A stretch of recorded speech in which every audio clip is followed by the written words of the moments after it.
एक ने ऐसे धक्का दे दिया तो फ्रैक्चर हो गया शोल्डर में, क्योंकि इतना कमज़ोर था। और एक टाइम ऐसा आया कि मैं अपने हाथ से बना मुंह धो सकता था, ऐसे ऐसे खोल भी नहीं सकता था मैं मुंह। ये कब की बात है? मतलब कितने साल के होंगे आप? स्पोर्ट्स कोटे से भर्ती थे या आप डायरेक्ट मतलब हमारी तरह? सब हंसते थे, सब बोलते पागल है। और मैं सच बताऊं, जब मैं अखाड़े में आया ना, जो सीनियर पहलवान होते थे ना, मुझे ना सोने कमरा देते थे वहाँ पे, क्योंकि कोई डीसीपी का खास है, कोई किसी का खास है, कोई किसी का खास है, मुझे पता नहीं था। यूनिफॉर्म गलत पहन लिया या कोई चीज़ हो गई या आप टाइम पर नहीं पहुँचे या कुछ ऐसे हो गया, तो वो सारा एक ऐसे रहता था कि वो सपोर्ट कम करते थे वो उसमें। मतलब जैसे मान लो मैं खेल रहा हूँ तो सब शिकायत करते थे कि जी वो तो आपके बारे में कुछ बोल रहा है, जी वो तो गलत काम करता है, जी वो तो कुछ करता है। कहते हैं ना कि वो रामायण है ना, रामायण केकई जी की उससे नहीं हुआ, रामायण मुंशरान की उससे हुआ। लेकिन संग्राम भाई जब इतना कुछ लाइफ में चल रहा, कोई ऐसा आदमी गोल्ड फादर या कोई ऐसा कि भाई कंधे पे हाथ रख के कहते यार तू बहुत आगे जा सकता है, तू बस लगा ऐसे कंधे पे हाथ तो रखे, मगर थोड़े दिन में वो कंधे वाले हाथ ने फिर मुझे बहुत नुकसान पहुंचा। उसका नाम नहीं ले सकता उस अधिकारी का, मैं समझ सकता हूँ। तो क्या था कि मैं नाम, हालांकि मुझे अभी ये नहीं कि कोई किसी पुलिस का वो है या किसका उसका है, परमात्मा की कृपा सब है, मगर मैं आपने तो ये बहुत हार्ड एंड मतलब ऐसा डिसीजन लिया है जो 90% लोग 90 या 99 में लेते। मैं जब नौकरी छोड़ी ना, मेरे पास 500 रुपये थे। जिसने 5-10 हज़ार रुपये कुश्ती लड़ना स्टार्ट किया था वहाँ पे, मैं 50-50 लाख रुपये में कुश्ती लड़ता था। जैसे आप एक रियल पर्सनैलिटी, अंदर ऐसा कुछ होता है? मैंने तो रियलिटी शो किया है, जब बहुत सारे लोगों को ये लगता है कि कुछ स्क्रिप्ट आ रही है लिख के या जबरदस्ती आपको उकसाया जा रहा है। अब मैं फिल्म करने जा रहा हूँ।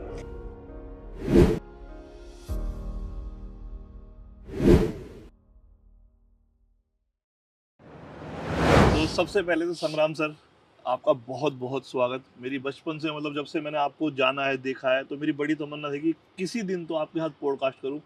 इसमें बहुत सारी चीज़ें हैं जो मैं कनेक्ट कर पाता हूं। एक तो आप देसी परिवार से हो, गांव से बिलोंग करके आज आप यहाँ तक हो कि स्वच्छ भारत अभियान के ब्रांड एम्बेसडर। तो आपको बहुत बहुत बधाई हो और शुक्रिया आपका हमारे पॉडकास्ट चैनल पे आने के लिए। थैंक यू रूबल भाई। देखो क्या है कि मैंने भी आपकी ग्रोथ देखी है, जर्नी देखी है, और हम उसी परिवार से आते हैं। याद रखना, जिंदगी में एक इंसान छोटे से बड़ा बनता है, बड़े से बड़ा नहीं बनता, क्योंकि बड़े से बड़ा आपकी रीच लिमिटेड हो जाती है।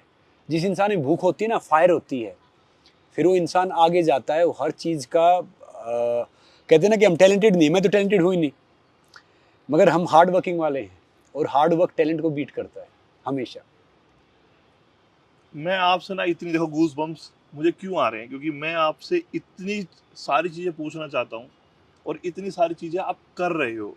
सबसे पहले तो आप एक बहुत अच्छे ह्यूमन बीइंग है, सोशल वर्क में आप हमेशा अटैच रहते हैं। आपने बॉलीवुड किया है, आपने रियलिटी शो किया है, आपने पुलिस की सर्विस की है। बहुत सारे लोगों को अभी भी नहीं पता हुआ कि आप दिल्ली पुलिस यानी कि देश की सबसे प्रतिष्ठित पुलिस के सिपाही रह चुके हैं। और आपने एक स्पोर्ट्स में अनबीटेबल जर्नी जी है। मतलब आपके पास इतनी सारी चीज़ें हैं कि हमारे जितने भी युवक नवयुवक देख रहे होंगे, बहुत सारी चीज़ें कहाँ से शुरू करूँ मुझे खुद नहीं पता। मैं तो भाई ज़ीरो पे खड़ा हूँ। यही कोशिश करता हूँ कि वो परमात्मा कहीं लेके जाए, कुछ आगे कर सकें। पहले जैदोजहद थी रोज़ रोटी खाने की, कमाने की। अब जैदोजहद है कि भैया हम कैसी लेगेसी छोड़ सकते हैं किसी भी उसमें। और एक समुंदर में है ना, हम तो बूंद भी नहीं है। मतलब एक ये अथाह है ये। अब मेरा यही मानना है कि भाई अब हम कैसे अपने आने वाले एस्पायरिंग यूथ को, अपने देश को, कि किस तरह हम उसको बिल्ड कर सकते हैं, किस तरह हम आगे ले जा सकते हैं। मैं तो बस यही सोचता हूँ, बाकी कुछ नहीं सोचता। मैं आपसे भाई ये पूछना चाहता हूँ, जब हम अपनी कंट्री से बाहर जाते हैं और हम देखते हैं कि वहाँ पे इतनी साफ सफाई है, तो हम जब वापस आते हैं तो हम एनर्जेटिक फील करते हैं, खुद से काम करने की कोशिश करते हैं कि अपने आस पड़ोस को साफ करें। लेकिन इंडिया में मैंने आज ही सुबह देखा है कि इतना मतलब लोग सोचते नहीं है। तो आप कैसे अब उन्हें आगे मतलब प्रेरित करेंगे?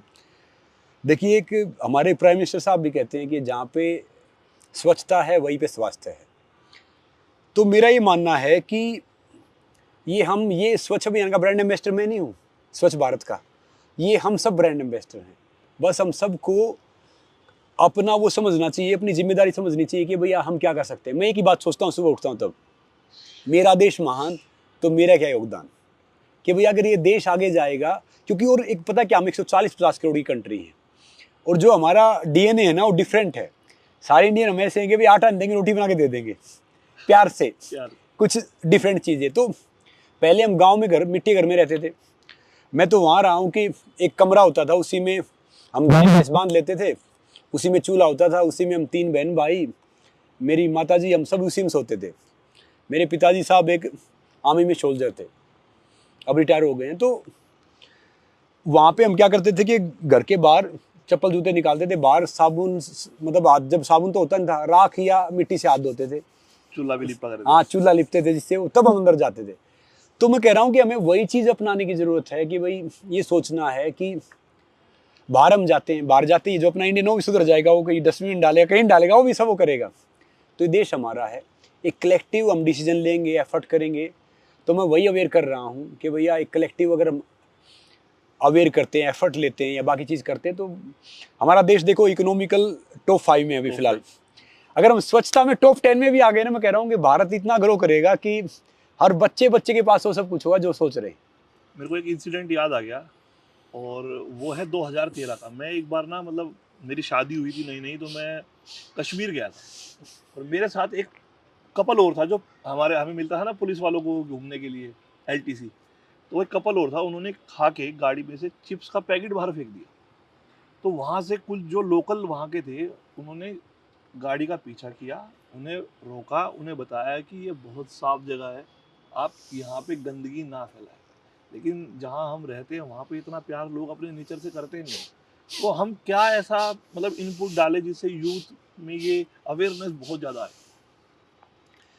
देखिए, युवा वो है जो युग को बदल दे। और मैं उन सबसे एक ही बात कहना चाहता हूँ कि भैया देश है ना, देश, मैंने पहले ही बोला है, इस देश को नेता या कोई दूसरा नहीं चलाता। इस देश को पता है आपकी मेरी तरह कोई मास्टर का, कुम्हार का, किसान का, मजदूर का, लोहार का बेटा बेटी चलाते हैं। वही आगे आके बनते, कोई मिनिस्टर बनेगा, कोई ब्यूरोक्रेट्स बनेगा, कोई टीचर बनेगा, कोई दूसरा बनेगा। बस सबको अपनी जिम्मेदारी समझनी जरूरी है। अगर माता पिता अपने वैल्यूज दें, अब खुद बताओ, एक अगर इंजीनियर खराब निकल गया ना, तो क्या होगा कि 100-150 आदमी मार जाएगा। पुल गलत बना दिया, 100-150 चलो चले गए, आगे गाड़ी नहीं आएंगी। एक डॉक्टर थोड़ा सा खराब निकल गया, अपनी जिम्मेदारी का पालन नहीं किया, तो 200-400 आदमियों को ऊपर ले जाएगा, थोड़ा जल्दी इंजेक्शन लगा के, गोली दे के।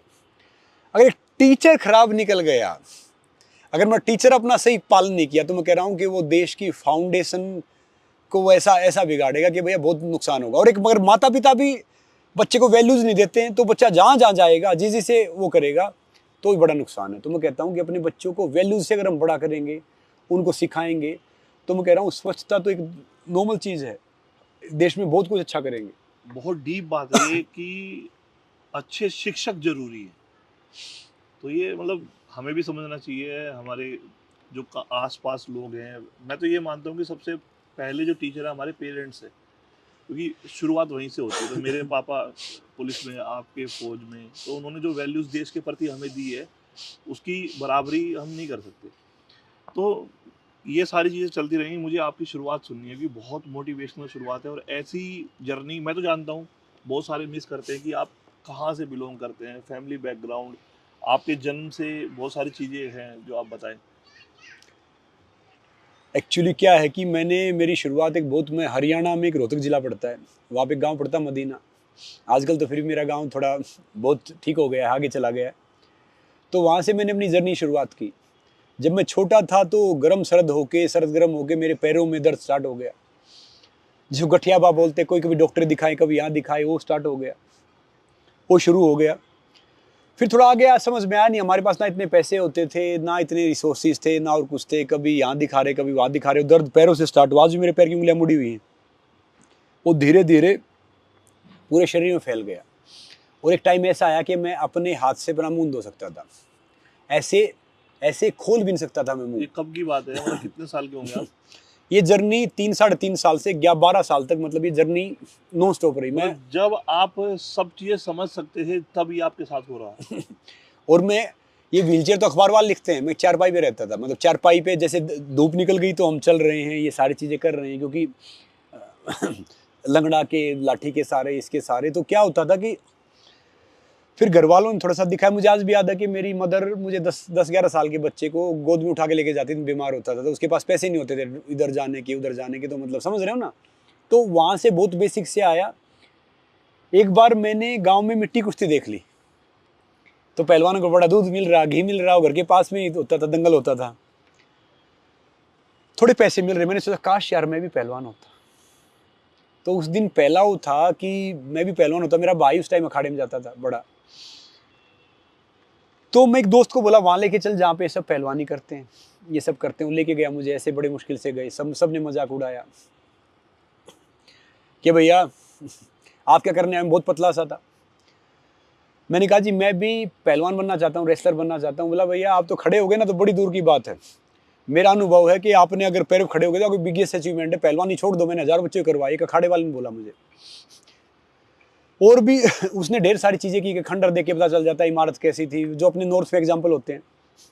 उस दिन वो वाकई टूटा था। और मेरी लाइफ का सबसे बड़ा मोटिवेशन पता है क्या, मेरा रिजेक्शन है। कुश्ती में रिजेक्ट किया गया, मोटिवेशनल स्पीच में रिजेक्ट किया गया, टीवी पे रिजेक्ट किया गया, हर जगह रिजेक्ट किया गया। आजकल मैं सारी चीज़ वही कर रहा हूँ भैया। जहाँ पे मौका मिला कुश्ती में अपने कंट्री को रिप्रेजेंट किया, स्पीचेज में आ तो इंडियन आर्मी से लेके रेसलिंग फेडरेशन ऑफ इंडिया से लेके मैं आज IIT-IIM से लेके हार्वर्ड तक जाता हूँ। ये देखो IIT-IIM से लेके हार्वर्ड तक जाता हूँ। उसके बाद टीवी पे मैंने ढेर सारे शो किए, फिर शो होस्ट किए, अब शो होस्ट करने जा रहा हूँ, अब मैं फिल्म करने जा रहा हूँ। तो मेरी लाइफ का सबसे बड़ा मोटिवेशन है जो मेरा रिजेक्शन है।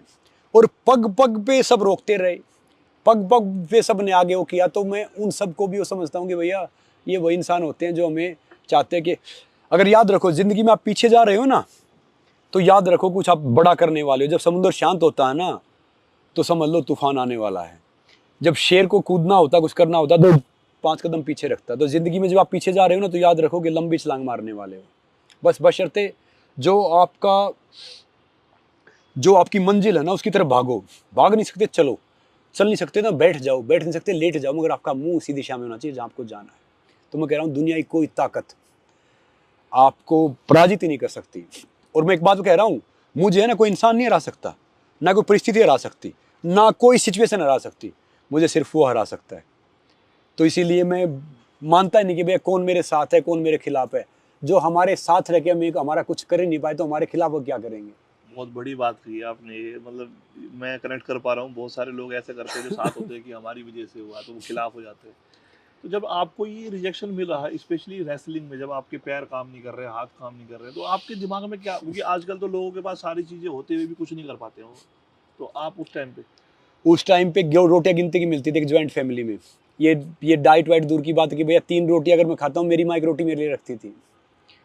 कहीं से गन्ना चूस ले। उस टाइम क्या होता था, मैं आके उस दिन बहुत टूटा, मैं रो रहा था कि भैया बाकी कोई बोले दूसरी बात है, मगर ये इस चीज़ का एक्सपर्ट बोल रहा है कि मैं कर नहीं सकता तो मैं कर नहीं सकता। मगर मेरी माँ को बिलीव था कि मैं पहलवान बनूंगा, रेसलर बनूंगा। तो मैंने उससे पूछा कि आपकी नज़र में रेसलर कौन होता है। उसने बोला जो अपनी कंट्री को रिप्रेजेंट करता है, देश का प्रतिनिधित्व करता है। मैंने कहा इनमें से कोई कर रहा है? बोला नहीं, तैयारी चल रही है, आज तक वहाँ तैयारी चल रही है। मेरी माँ को बिलीव था कि भैया मैं पहलवान बनूंगा। मैं सपने देखता ना, मैं सोता तो ऐसा लगता था कि भैया मैं पहलवान बन गया हूँ। और मेरे हाथ पैर हिलते थे नहीं जब तक धूप नहीं निकलती थी।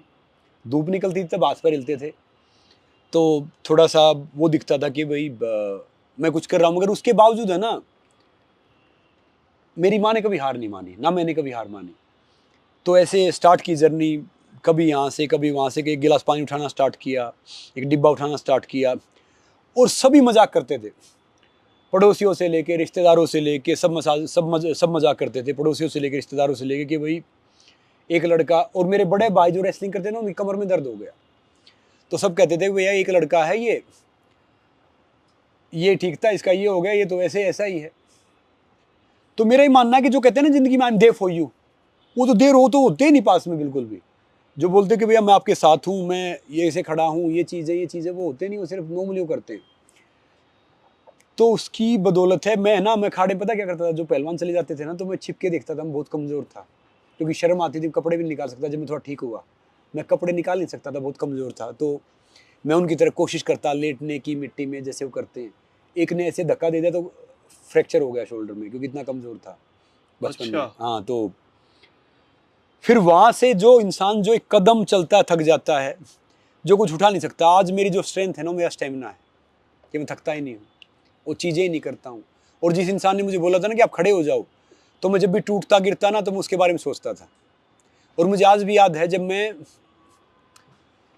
हर कदम कदम पे ढेर सारी परेशानियां सही, जब मैं इंडिया को रिप्रेजेंट कर रहा था, सीनियर वर्ल्ड रेसलिंग चैंपियनशिप में जा रहा था मैं 2005 में, हंगरी बुडापेस्ट। तब फ़ोन तो होते नहीं थे मेरे पास में। तब उसको ऐसे ही फ़ोन किया कि जी आपने मुझे बोला है कि आप ये नहीं कर सकते, मगर किसी और को मत बोलना। अगर आपने किसी और को बोला ना तो शायद खड़ा नहीं हो पाएगा। मैं तो बहुत टूटा हूँ, मगर आपकी बातों ने मुझे टोनी का काम भी किया। मगर मैं हर रोज़ टूटता था, हर रोज़ उठता था, हर रोज़ टूटता था, हर रोज़ उठता था। मैं ना मतलब थोड़ा सा पागल इंसान हूँ। Being normal is boring. ना मैं कोई पढ़ाई में इतना सक्षम रहा, ना बाकी चीज़ों में सक्षम रहा। आज जो परमात्मा है वो सारी चीज़ें करवा रहा है। तो वो जर्नी उस दिन मैं बैठ के, मतलब जब मैं पहली बार, जब मेरा नेशनल मेडल आया, पहली बार मैंने कई चीज़ों में वो किया, इंडिया पुलिस पे तो हम बाद में आएंगे। तो मैं वो सारे फील कर रहा था कि भैया मेरी माता जी जो, जिनको कुछ पता नहीं, ना कोई ज़्यादा पता, उन्होंने अपना सब कुछ लगा दिया, सारी चीज़ें कर दी। और ना उनके पास पैसा है, ना उनके पास स्रोत हैं, ना उनके पास चीज़ें हैं, उसके बावजूद वो आउट ऑफ द वे करते थे।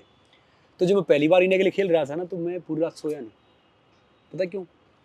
क्योंकि वो फ्लाइट हम देखते थे घर छत के ऊपर के जाती हुई, हमें पता नहीं था। पहली बार मैं यूरोप जा रहा था।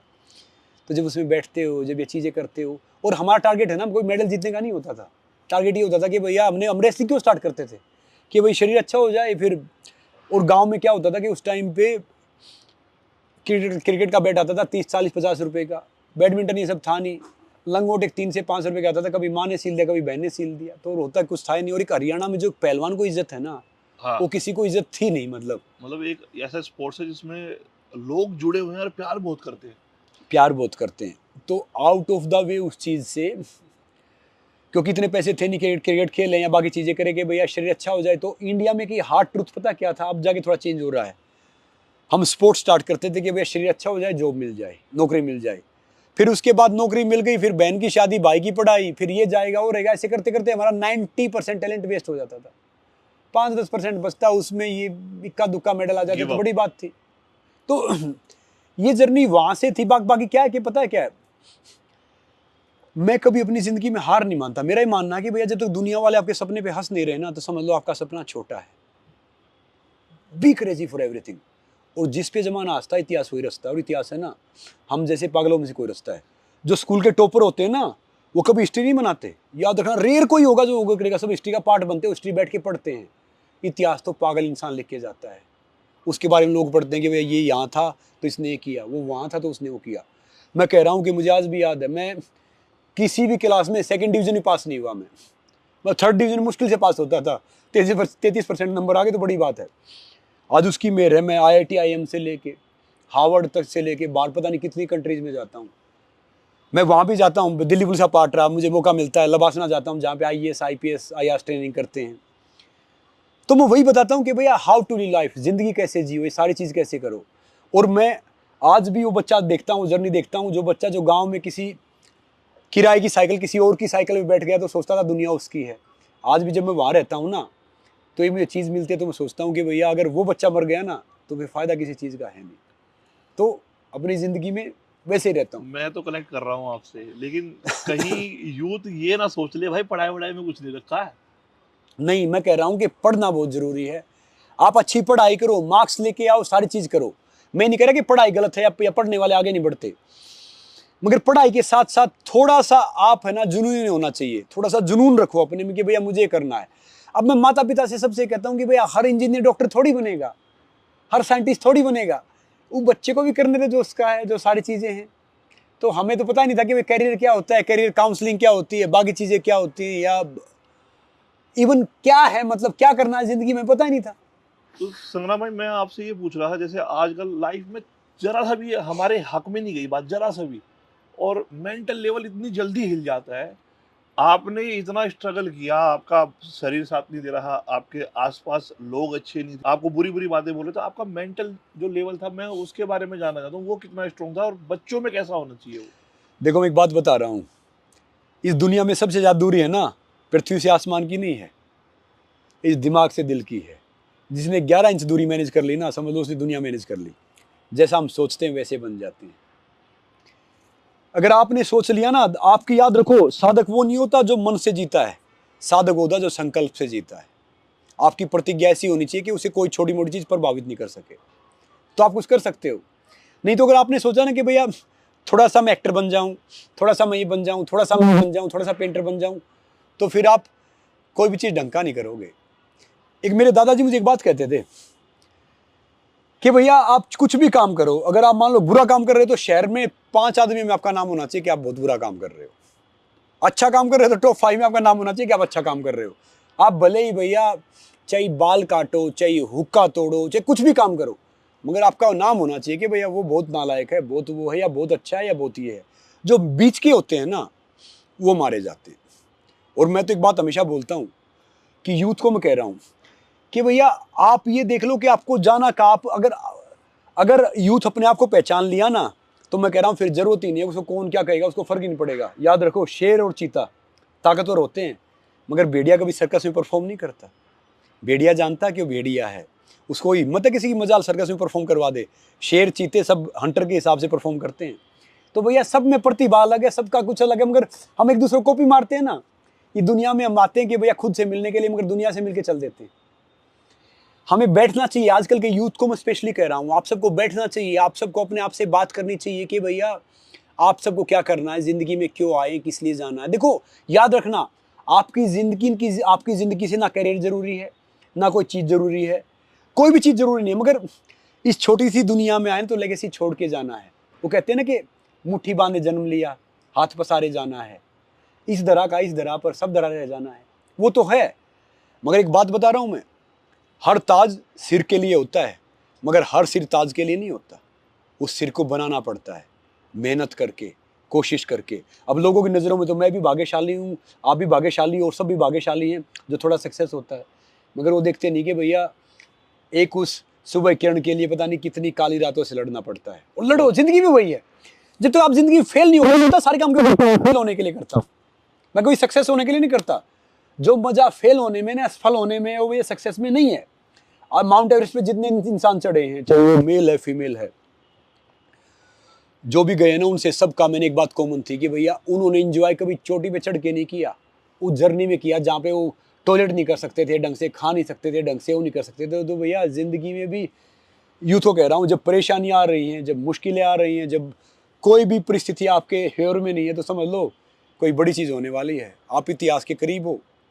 और एक छोटा सा सफ़र होता है ना, हज़ारों मील का एक सफ़र है ना, उसकी शुरुआत एक छोटे से कदम से होती है। अब आपके ऊपर है कि भैया अगर आपने मान लिया तो हार है, ठान लिया तो जीत है। तो मैं यूथ को ये कहना चाहता हूँ। दूसरी बात एक बता रहा हूँ जो बड़ी अच्छी बात है कि भैया फेल होना तो उस चीज़ में फेल हो जिससे आप प्यार करते हो, जिसको पसंद करते हो, तो उसका तो मज़ा ही अलग है।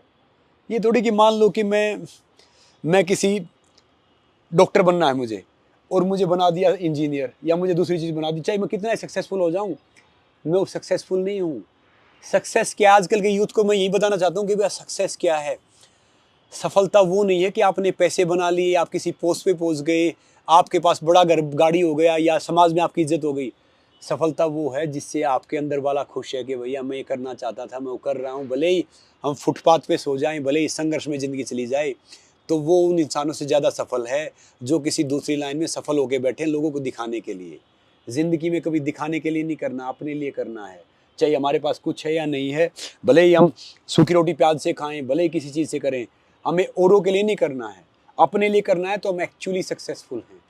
लेकिन आज का यूथ तो जहाँ से मैं देख रहा हूँ, क्योंकि मैं भी थोड़ा मैच्योर इसलिए हो गया क्योंकि मेरे 2 बच्चे हैं, आज का यूथ ना उल्टा कर रहा है।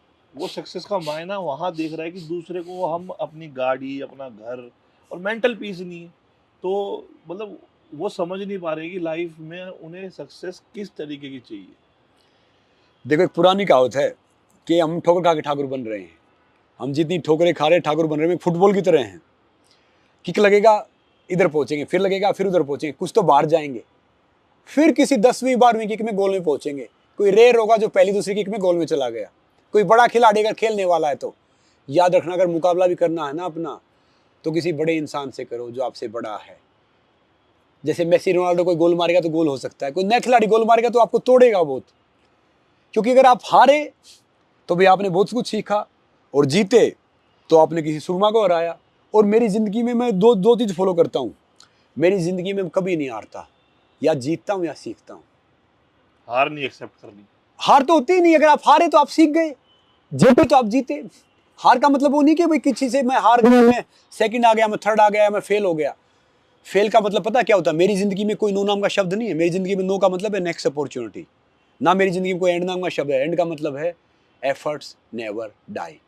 ना कोई मेरी ज़िंदगी में फेल है। फेल का मतलब है फर्स्ट अटेम्प्ट इन लाइफ। तो भैया लाइफ में कोई चीज़ ऐसी है ही नहीं कि जो इम्पॉसिबल है। आप चाहो वो कर सकते हो। इंसान वो चीज़ है यार, उसमें ताकत इतनी है, सारी चीज़ इतनी है, बशर्ते ये आपका साफ होना चाहिए। जो अंदर से साफ है ना, वही चमकता है। आपने इतनी सारी वैल्यूएबल बातें ऐड कर दी ना कि मैं तो ये घर लेके जाऊंगा। पब्लिक का मुझे पता नहीं, मुझे बड़ा मजा आ रहा है और आपसे सीखने में, बात करने में। ये जो फेस था जब आप ग्रो कर रहे थे, आप पहलवान, आप सही हो गए थे शरीर से, आपकी बॉडी भी बहुत अच्छी थी उस टाइम पे, एनर्जेटिक भी हो गए, वहां से टर्न लेके पुलिस का कैसे रोल बना? एक्चुअली सच बताऊं ना, दिल्ली पुलिस मेरे बहुत करीब है। क्योंकि मैं जब आया तो मैं खाली स्टेट लेवल का रेसलर था। मैंने टेस्ट दिए, भर्ती हो गया। अच्छा, एक चीज क्लियर कर दो, आप स्पोर्ट्स कोटे से भर्ती थे या आप डायरेक्ट मतलब हमारी तरह? भैया मैं बिल्कुल जनरल कैटेगरी से भर्ती हुआ और एक बहुत नॉर्मल पोस्ट से भर्ती हुआ, कांस्टेबल से भर्ती हुआ था मैं। तो ये बात नॉर्मल पोस्ट नहीं है भैया, ये 30 लाख फॉर्म सबमिट होते हैं मिनिमम, सिर्फ 4 से 5 हजार वैकेंसी। मैं समझे नहीं, मतलब बेसिक पोस्ट यही होती है ना, जो ग्राउंड पोस्ट होती है। तो भैया मुझे कुछ नहीं पता था। मैं ऐसे ही किसी मास्टर ने, कोई गांव में कोई था, मेरी उम्र भी ऊपर नीचे कर दी थी उसने। उसको 1-2 हज़ार रुपया फायदा हो रहा था। पहले ऐसे ही होता था स्कूलों में। आज भी मेरी माता जी से पूछता हूँ ना, कितने साल का हो गया या कहाँ क्या हो गया। एक बार एक ये बता रहा हूँ, छोटा सा इंसिडेंट है। एक बड़ा एस्ट्रोलॉजर है इंडिया का, मशहूर। तो मेरा दोस्त तो बोला भाई आप मेरे उधर आ जाओगे ना, तो मैं बताऊंगा कि क्या क्या फायदा क्या नुकसान है। मैंने कहा भाई साहब, बोला मेरा ही फायदा हो जाएगा। मैंने कहा चलो ठीक है भाई, आप एक काम करना, खाना बना के रखना, घर पे खाना खाएंगे। मैं पहुंचा, सारी चीज बताई। बोला आप पैदा कब हुए थे? मैंने कहा वो मेरी माँ से पूछ लो। तो उसने फोन लगाया, माता जी कब पैदा हुए थे? बोले कोई बड़ी बात थोड़ी है, बारिश आ रही थी, खीर बनी थी, शाम का टाइम था। मतलब मेरा जन्मदिन में मीडिया में तब से मनाता हूँ कि भाई 21 जुलाई है। अब ये सन नहीं बता के वो 79 है, 80 है, 82 है, 84 है, 70 है। समझ रहे हो? तो बाद में फिर आइडिया लगाते हिसाब, गांव में देखते ना, मेरी माँ बोलते शर्म आनी चाहिए, देख इसकी लड़की की शादी है, तेरे साथ का ये। मैंने कहा शर्म तो इनको आनी चाहिए भाई, इतनी जल्दी शादी कर ली। तो वो थोड़ा सा इंसिडेंट रहा। कि बाकी फिर मैंने दिल्ली पुलिस में जनरल कैटेगरी से भर्ती हुआ, नॉर्मली दिया, ट्रेनिंग में आ गए। और ट्रेनिंग का मेरा बड़ा इंसिडेंट हुआ। सबसे ज्यादा हम बच्चे बच गए 20 या 30, और वो पास आउट ही नहीं हुए। कभी झाड़ूदार ट्रेनिंग हमने कर ली, किंग्सवे कैंप हमने कर ली, वजीराबाद हमें भेज दिया गया, हर जगह भेज दिया गया। फिर लास्ट में जब झाड़ूदा गए ना, वहां से पास आउट हुए। मैडम जो किरण बेदी होते थे। क्या रीजन रहा उसमें, मतलब एब्सेंट का कैसा? नहीं, एब्सेंट का नहीं, क्योंकि क्या होता है कि बैच रह जाता है ना, तो उसके नेक्स्ट बैच के साथ अटैच करते हैं, तब आप पास आउट हो सकते हो। 21 बच्चा क्या पासिंग आउट करवाएंगे? हाँ समझ कुछ ऐसे मतलब रह गए थे हम। तो वो कई पहले हो गए, तो कुछ बच गई थी कुछ प्लाटून ने। तो हम पास आउट पता नहीं, हम 100 थे, 125 थे या 120 थे, कुछ ऐसा था। फिर हम पास आउट हुए, वहाँ जाके वो सारी चीज़ें की। मगर दिल्ली पुलिस से मैंने बहुत सीखा। मुझे पता नहीं था, मेरा ट्रांसफ़र आ गया सीधा ट्रैफिक का, ट्रेनिंग खत्म होते ही। तो सब बोले कि भैया पैसे कमाने हो, पैसे कमा लो, ये कर लो। पहले ये बहुत वो था कि अगर ट्रैफिक में आ गए तो भैया पैसे, ये पैसे कमा लो, कर लो। मैं भी हैरान था कि भैया, मैं कह रहा हूँ कि पुलिस की जॉब है ना, सबसे थैंकलेस जॉब है। पुलिस वाले बहुत मेहनत करते हैं। देखो हर फील्ड में सब इंसान बराबर नहीं होते, सब डिफरेंट होते हैं। तो मैंने बोला नहीं, मुझे कुश्ती में जाना है। सब हंसते थे, सब बोलते पागल है। और मैं सच बताऊं, जब मैं अखाड़े में आया ना, जो सीनियर पहलवान होते थे ना, मुझे ना सोने कमरा देते थे वहाँ पे। क्योंकि कोई डीसीपी का खास है, कोई किसी का खास है, कोई किसी का खास है, मुझे पता नहीं था। और उस अखाड़े में बाहर के भी फोर्स के कुछ रेसलर रहते थे। मैं बैरिक में आके सोता था, कभी कहीं कोई ड्यूटी जा रहा है। फिर सुबह मैं 3:30 बजे उठता था। मेरी ड्यूटियाँ लगती थी गेट पे, यहाँ पे, वहाँ पे। यूनिफॉर्म ऐसी होती थी कि शर्ट मांग रहा हूँ, उसी में एक्सरसाइज कर रहा हूँ, उसी में सारी चीज़ कर रहा हूँ। तो सब मजाक उड़ाते थे। मगर मैं पहुँचा ना, तो मुझे आज भी याद है, मैंने दिल्ली पुलिस के लिए 12-13 साल बाद सीनियर नेशनल मेडल जीता, नॉर्मल आके। 12-13 साल बाद ऑल इंडिया पुलिस गेम से मेडल जीता। और 23 साल बाद कोई दिल्ली पुलिस का सिपाही सीनियर वर्ल्ड रेसलिंग चैंपियनशिप में जा रहा था। जगमेंद्र पहलवान जी होते थे उनके बाद में जो एसीपी थे हमारे। तो फिर मेरी फाइल चलती रही प्रमोशन की, आज हेड कांस्टेबल की चल रही है, कल सब इंस्पेक्टर चल रही है, आज इसकी चल रही है, आज उसकी चल रही है, मगर होता कुछ था नहीं। किसी न किसी मामले फिर सस्पेंड हो जाओ भैया, ये गलती होगी। कौन सा सन चल रहा जब आप रेसलिंग भी कर रहे थे, जॉब भी कर रहे थे, और ऊपर से आपकी फाइल प्रमोशन की बजाय सस्पेंड में चल रही थी?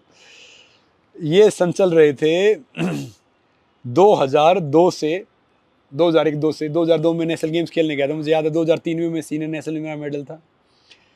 तो 2004-05 में मेरा ऑल इंडिया पुलिस गेम्स में मेडल था। मैं सीनियर वर्ल्ड रेसलिंग चैंपियनशिप खेल रहा था। मैं 96 kg में, मैं 120 kg में खेला, वहाँ से जो कमज़ोर इंसान था। फिर 96 kg में ऐसा हो गया था कि भाई मतलब इंडिया में one of the Greco Roman में लीडिंग रेसलर हो गया था कि मैं यहाँ पे बारंदाज खाता नहीं था, सबके बारंदाज मार देता था। कुछ रेसलर थे जो हमारे से स्ट्रॉन्ग भी थे, कुछ हमारे से कम भी थे, मगर मैं इक्वल था उनके, मतलब किसी से कमज़ोर नहीं था। तो तब का टाइम था कि भाई आज फाइल चल रही है, तो गलती कोई सस्पेंड हो गया, आज फाइल चल रही है, कोई गलती सस्पेंड हो गया। फिर एक बार मुझे याद है, मैं साउथ अफ्रीका जा रहा था, कोई टूर्नामेंट था। तो मैडम ने मुझे ऐसे किसी उधर से बुला के, उसे पता चला कोई एक बच्चा जो यहाँ पे ट्रेनिंग किया है आज वो खेलने जा रहा है वही।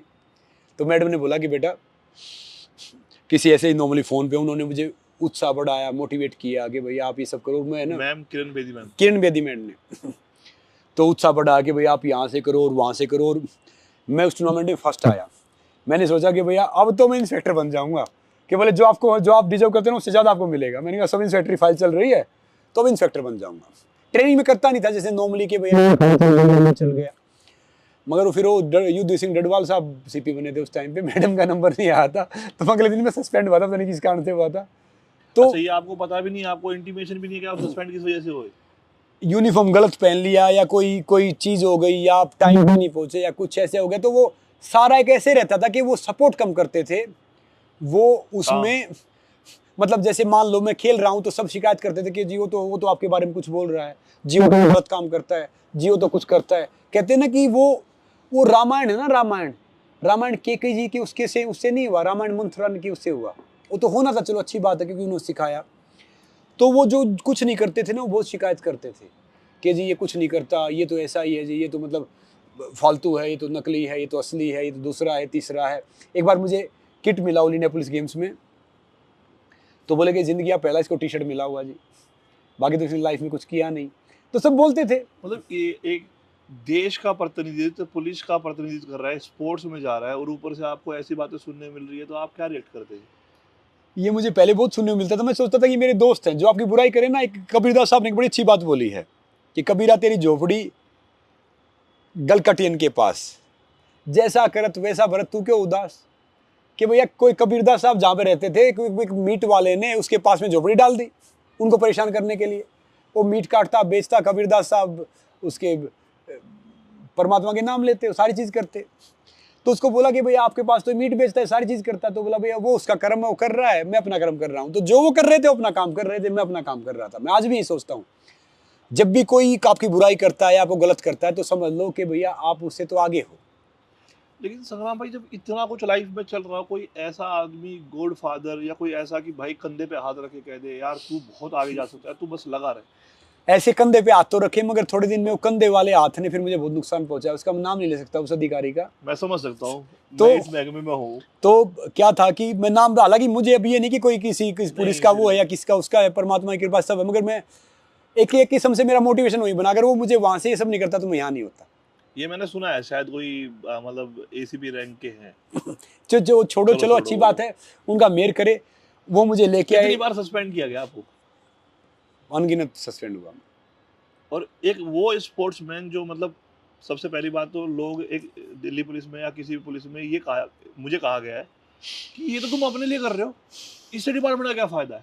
इस बारे में बताओ आप, ये आप अपने लिए कर रहे थे, डिपार्टमेंट का क्या फायदा है? नहीं, मगर दिल्ली पुलिस बहुत काइंड रही है कि एक मामले में कि मुझे पता नहीं चलता था कि भाई मीडिया क्या। मुझे कई अधिकारी बहुत सपोर्ट करते थे, दीपक मिश्रा जी, दीपेंद्र पाठक जी करते हैं, और भी एक MK पता नहीं कोई मनोज लाल जी थे, कौन थे, एक DCP आए थे। तो कईयों ने मुझे बहुत सपोर्ट किया। मुझे जब मेरे पास पैसे नहीं होते थे, मैं जाता था कि मुझे बाहर खेलने जाना है, तो अपने पास से पैसे दे देते थे कि भैया ये लो।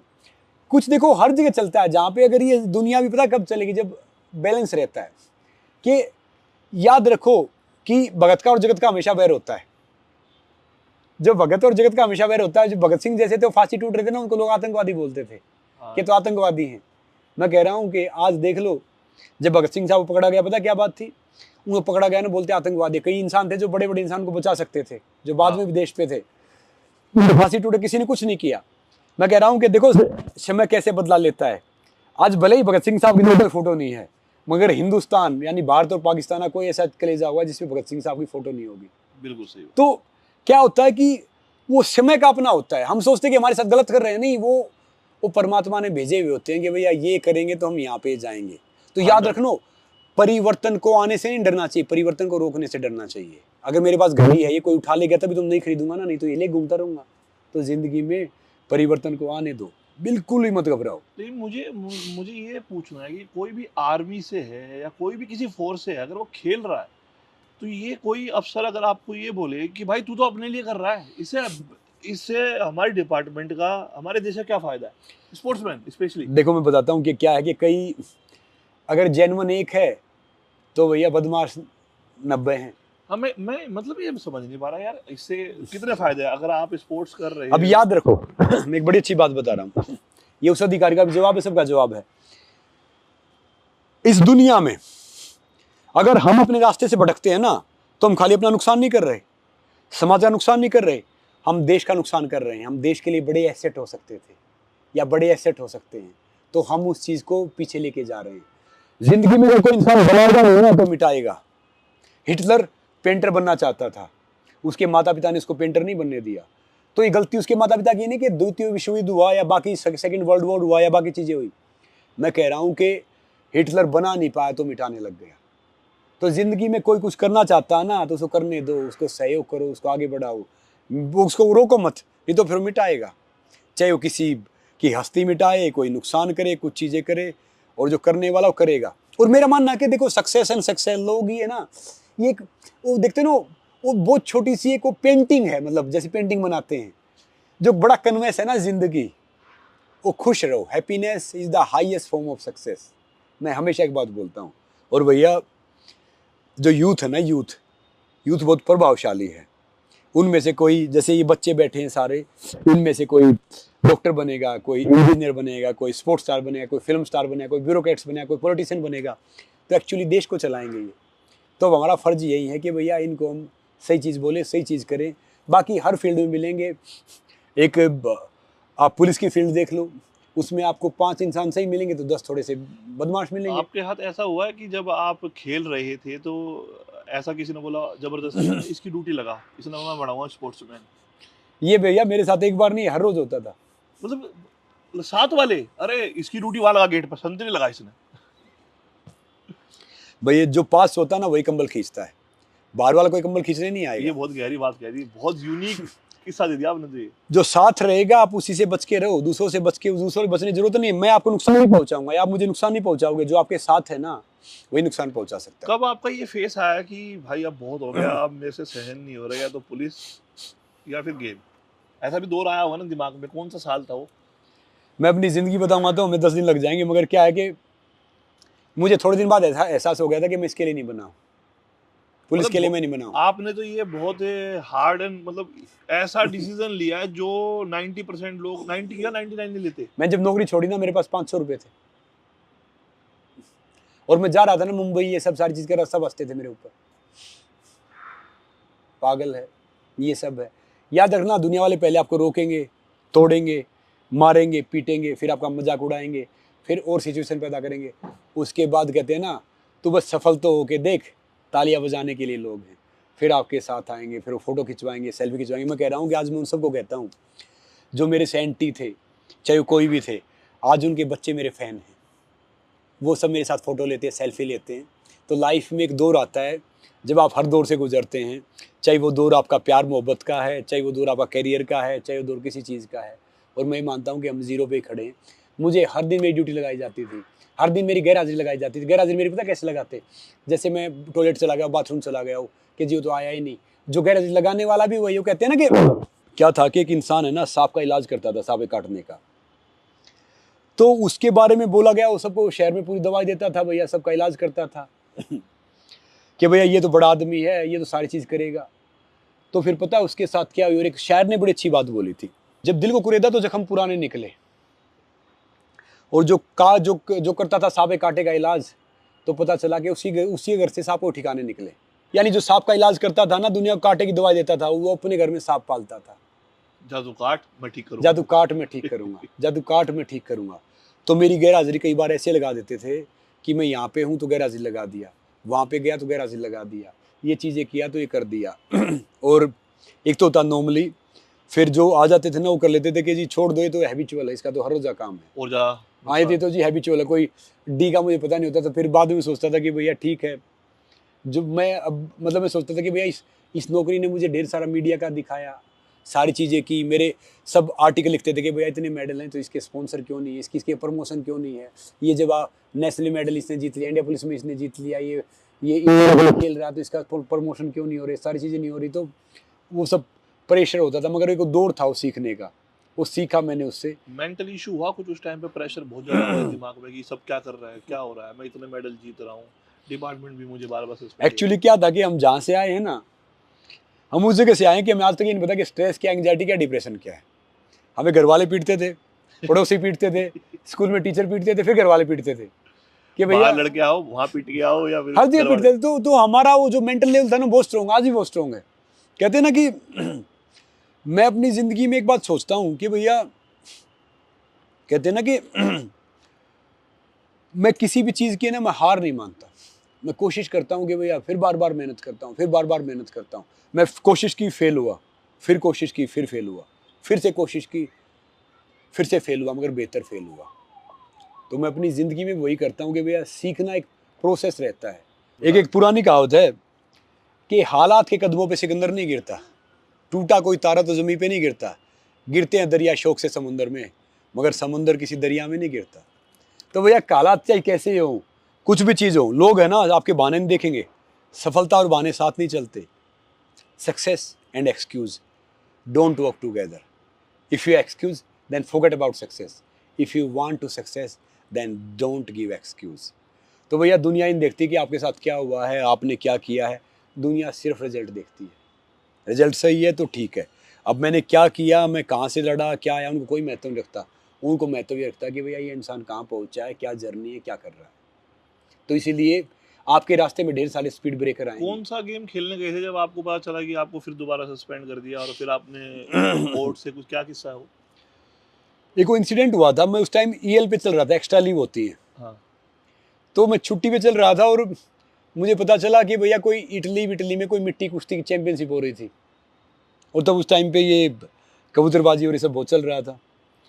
तो मुझे पता नहीं होता था कि क्या कबूतरबाजी है, क्या ये सब है, क्या कुछ है। जैसे दलेर मेहंदी साहब थे या सत्येंद्र बेटी जी थी, वो पकड़े गए थे उस टाइम पे।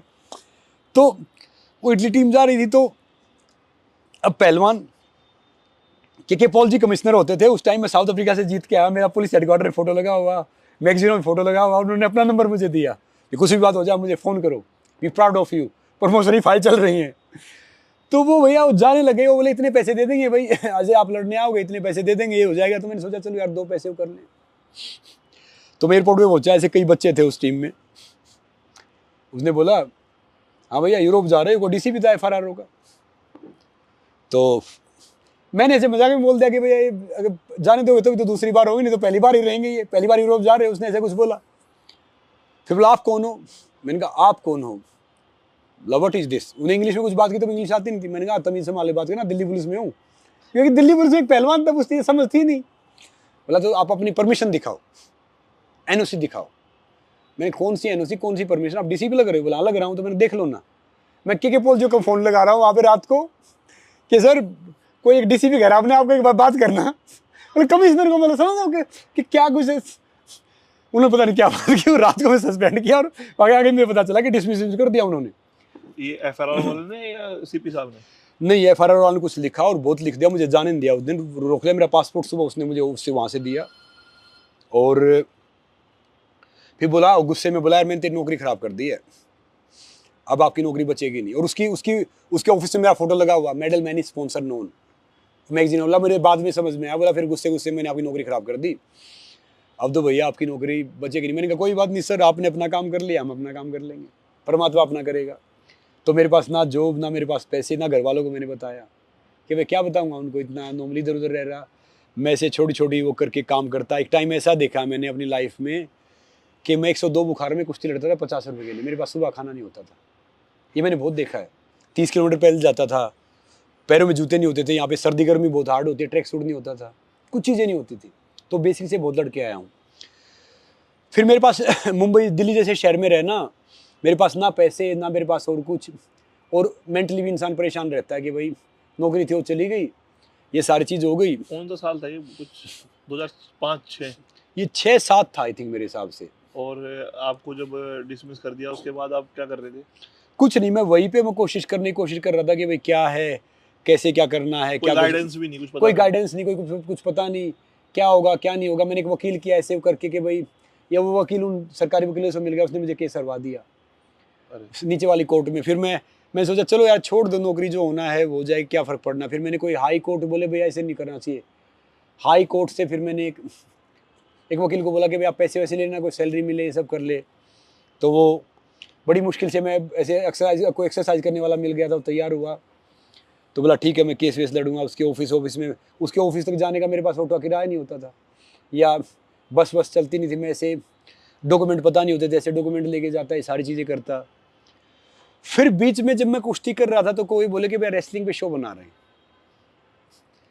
तो अखाड़े में आए, इधर आए उधर आए। तो मैंने सोचा यार कहाँ तुम नकली कुश्ती करवाओगे, कहाँ पे शो बनाओगे। तो देखो मुझे मौका मिला है मिट्टी कुश्ती खेलने का, मैटी कुश्ती खेलने का, कंट्री को रिप्रेजेंट करने का, WWE करने का, WWE भी किया हाँ प्रोफेशनल करने का। तो मुझे परमात्मा ने सब मौके दिए। तो मैं पहले बोलता था असली नकली कोई नहीं है, सबका अपना अलग चाम है, सबका अपना अलग वो है। तो फिर वो सब आए कि भैया कहाँ जाओगे, क्या करोगे, सब है। तो जैसे उस टाइम पे मुझे याद है कि सुशील योगेश्वर ये सब स्टेडियम में होते थे, मैं भी होता था वहाँ पे उस दिन उस दौरान। तो गुलाम साबिर पहलवान कई होते थे, बोले भाई हम जाएंगे उधर। सुशील ने बोला कि पहलवान जी जाना चाहिए, ये चलते हैं, चलो मैं भी चलूँगा। तो कोई पहुँचा नहीं, मैं वहाँ पे पहुँच गया, मैं और गुलाम साबिर पहलवान। मैंने देखा उतने बड़े बड़े उनके बाइसेप्स, ये सारी चीज़ें, क्या भी कुश्ती होती है, बहुत देखा, बहुत गिरना पड़ना था, ये सारी चीज़ें थी। तो वहाँ पे मैं सिलेक्ट हो गया हूँ। मुझे वहाँ से बोले कि, मैंने कहा भैया मैं ऐसे जाएंगे, दिल्ली पुलिस में हूँ। और तब तक नौकरी ऐसे ही चल रही थी ऊपर नीचे। बोला तब सैलरी मिलती थी 7-8 हज़ार रुपये, 9 हज़ार रुपये मुश्किल से। वो बोले कि मैंने कहा मुझे सैलरी मिलती है। और गुलाम साहब ने बोला इसको 20-25 हज़ार मिलते हैं, बोला महीने 30 हज़ार देंगे। हमें पता नहीं होता था कि पैसे कितने क्या कुछ है। फिर क्या हुआ कि फिर मैं कोर्ट का ऑर्डर आया कि भैया नौकरी से मैं बहाल हो गया। अब मैंने कहा भाई नौकरी नहीं करनी। बोला नहीं नौकरी तो करनी पड़ेगी भैया। तो तब फिर मैं जब शो करने गया, ये सब करने गया, तभी मैं शायद सस्पेंड ही था वैसे जैसे होता नहीं था, तो बहाल हो गया। फिर मैं वहाँ पे पहुँचा तो मैं छुट्टी ली, मैंने ऐसे नॉर्मली चल रहा था। तो वो मुझे पहले मुंबई ले गए, फिर साउथ अफ्रीका ले गए, फिर सारी उस शो का हीरो मुझे बना। तो मेरा वो लाइफ चेंजिंग मोमेंट था। मैं एक बार रशिया गया था, मुझे याद है, ट्रेनिंग करने। मेरे दोस्त ने मुझे मदद किया, बाइक थी वो बेच दी, किसी से पैसे ले लिए, किसी कुछ कर लिया। तो मैंने सोचा रशिया के रेसलर वर्ल्ड के सबसे बड़े रेसलर हैं, ट्रेनिंग करके आया। तो देखा कि बहुत बड़े रेसलर थे, मैं यहाँ पे स्ट्रॉन्ग हो गया था। तो मुझे दुबई में एक मैच खेला जो इंडिया वर्सेस पाकिस्तान होता था, वहाँ पे पैसे मिलते थे 40 हज़ार, हारने वाले को 50 हज़ार, जीतने वाले को। मैंने कहा कुछ पैसे दे दूंगा मैं, वो कमी हो जाएगी, वो इंजरी हो गई। और एमेच्योर रेसलिंग में आपका ब्लीडिंग नॉन स्टॉप होता है, तो आप कुछ नहीं लड़ सकते, 1-2 मिनट से ज़्यादा आप मेडिकल ले नहीं सकते। फिर एक वो मेरे अधिकारी साहब होते थे, फिर वो एक बड़ी फेडरेशन की पोस्ट से पहुँच गए थे। मैं अपना वेट देता, ग्रीको रोमन में फ्री स्टाइल में मेरा नाम मिलता, इधर से मिलता तो उधर से मिलता। तो मैं कर नहीं पाया। फिर सबके फ़ोन आने लग गए कि भाई हमारे पैसे कब दे रहे हो, क्या है। तो मैं बहुत स्ट्रेस में था कि भैया ना मेरे पास पैसे हैं, ना मेरे पास और कुछ है। तब तक नौकरी का ही चल रहा था, ना मेरे पास ये है। फिर तब मैं शो करने गया कि भाई यहाँ से मुझे पैसे मिलेंगे तो मैं कर लूँगा, यहाँ से मुझे मिलेंगे तो ये कर लूँगा। तो तब मैं वहाँ चला गया। फिर मैं आया तो मुझे रिजाइन नहीं करने दे। अच्छा, पहले निकाल रहे थे, फिर निकलने ना दे। फिर निकलने बड़ा मुश्किल हो गया कि कैसे करूँ, क्या करूँ। या तो निकाल लेंगे, हम निकाल लेंगे। हाँ। वो अपने आप नहीं जा सकता। हाँ मतलब, या फिर ऐसे न्यूज़ आने लग गई, नाम होने लग गया। तो फिर मैंने रिजाइन दिया। मैंने बात की अधिकारियों से, मुझे आज भी याद है, पाठक साहब ने मुझे अपने कमरे में बुलाया। तब वो एडिशनल कमिश्नर समथिंग होते थे, एडिशनल कमिश्नर, अब तो स्पेशल कमिश्नर है। तो क्या करेगा। तो नीचे मजदूर है ना, नीचे पुलिस हेडक्वार्टर IT होता था उस टाइम पे, नीचे टोकरियाँ डाल रहे थे। मैंने कहा सर अगर वो कर लूँगा शायद मैं खुश रहूँगा। तो बोला अब छोड़ दे नौकरी तब मैंने रिजाइन दिया। मेरे पास 500 रुपये होते थे, घर वाले कहते थे क्या करेगा, क्या होगा। तो भैया कई बार ज़िंदगी बनाने के लिए ना ज़िंदगी दाव पे भी लगानी पड़ती है। ज़िंदगी ऐसे नहीं बनती कहीं आप सोचो तो ये सब है। आपको ज़िंदगी में सबसे बड़ा आपका रिस्क पता है क्या है? कि ज़िंदगी में कोई रिस्क ना लेना। हाँ, स्मूथ चल रही है, जब स्मूथ खराब चल रही है। अगर सब कुछ स्मूथ चल रहा है तो आप सही रास्ते पे नहीं जा रहे हो, आप गलत रास्ते पे जा रहे हो। जब आपके रास्ते में बाधाएं आ रही है तो आप सही रास्ते पे हो। तो फिर मैंने छोड़ा, वहाँ से मुझे मौका मिला, मैंने देखा शो कैसा है, मैं प्रोफेशनल रेसलिंग में गया, वहाँ पे शो के थोड़े से मिले, शो का मुझे हीरो बनाया, बाकी चीज़ें की। एक वो बच्चा जिसने 5-10 हज़ार रुपये में कुश्ती लड़ना स्टार्ट किया था, वहाँ पे मैं 50-50 लाख रुपए में कुश्ती लड़ता था। प्रोफेशनली मेरा ऐसा हुआ। और फिर मुझे जब वर्ल्ड का बेस्ट प्रोफेशनल रेसलर मुझे बना दिया 2012 में, अमेरिकी का अलग कंट्री होती थी, अफ्रीकी की अलग होती थी, तो उसके बाद रियलिटी शो, टीवी सब मेरे पीछे भागने लग गए, ये करो वो सारी चीज़ करो। तो मेरी लाइफ का वो एक चेंजिंग मोमेंट था। तो फिर मैंने देखा, फिर मैंने सोचा कि भैया मैं क्या हूँ, मैं एक छोटा सा पहलवान हूँ। तो तब से मैंने, जब से थोड़ा सा समझ में आया, तो तब पता चला कि भैया क्या करना है। हमारे से बड़े स्पोर्ट्स पर्सन हैं, ढेर सारे पहलवान थे, आएंगे और रहेंगे, मगर हम कुछ ऐसा करें कि भैया हम कुछ लेगेसी छोड़ के जाएं। फिर जब आप मुंबई गए तो आपने उसके बाद कौन कौन से शो किए? मैंने एक्चुअली पहला मैंने शो किया था 100% दे दनादन, जो कलर्स चैनल पे आता था, उसका मैं हीरो होता था। नाम चेंज किया, पहले मेरा नाम दूसरा होता था, प्रोफेशनल रेसलिंग में। आप एक बार नाम बता दो, मुझे तो पता है। पहले मेरा नाम होता था संजीत कुमार। क्योंकि बहुत सारे लोग ना मिस कर जाते हैं, जैसे आपके साथ एक ट्रेनिंग में थे तो मैं बता रहा हूँ, अरे संजीत है। नहीं, मेरा नाम संजीत कुमार होता था पहले। और मेरी माँ ने, मुझे आज भी याद है, वो 20-25 पैसे में लिखता था नाम, कोई बच्चे गुम ना हो जाए, मेले में नाम लिखवा था। ये हाँ, एक मेला मेरे अस्तलबोर में लगता था, वहाँ पे मेले में नाम लिखवा था 20-25 पैसे में, 20-25 पैसे में लिखते थे नाम। तो एक मेले में नाम लिखवा था कि बच्चा गुम ना हो जाए, गुम हो जाए तो पता चल जाए, भीड़ होती थी। तो फिर मेरा नाम संग्राम सिंह किया उन्होंने। संग्राम, आप पूरा नाम आपका संजीत सिंह डांगी? नहीं, संजीत कुमार डांगी। संजीत कुमार डांगी। अब मेरा नाम संग्राम सिंह डांगी है, मतलब संग्राम सिंह हुआ। तो फिर मैं है ना इस नाम की नौकरी करता हूँ, और ये मैं नाम शूट भी किया। मैंने अपना नाम और चेंज कर दिया है, संग्राम यू सिंह कर दिया है, मेरे फादर साहब का नाम बीच में लगा दिया है। वो मेरा दोस्त है, उसने बोला कि भैया और तो पता नहीं नाम, अपने फादर साहब का नाम लगा लो। मैंने कहा भैया इनका तो लगाऊंगा, ये तो सब कुछ यही है। तो फिर वो दौर आया, उसके बाद तो मैंने वो दे दनादर किया। फिर मैंने सर्वाइवर शो किया, जो बहुत बड़ा था, जहाँ पे मैं पायल से मिला, और उसे पहले मिला था। पायल जी आपकी वाइफ है? हाँ, तो मतलब 2013 में मिले थे आप? 2011 में मिला था। 11 में मिले थे, और अभी शादी हुई है आपकी? शादी हमने की है 2022 में। 22 में।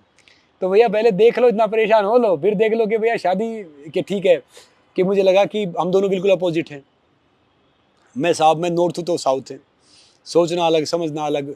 फिर मैंने वहाँ से फिर जो देखा, फिर तो जो परमात्मा करता रहा। मेरा ही मानना है कि सूर्य के सामने कोई दीवार नहीं खींच सकता।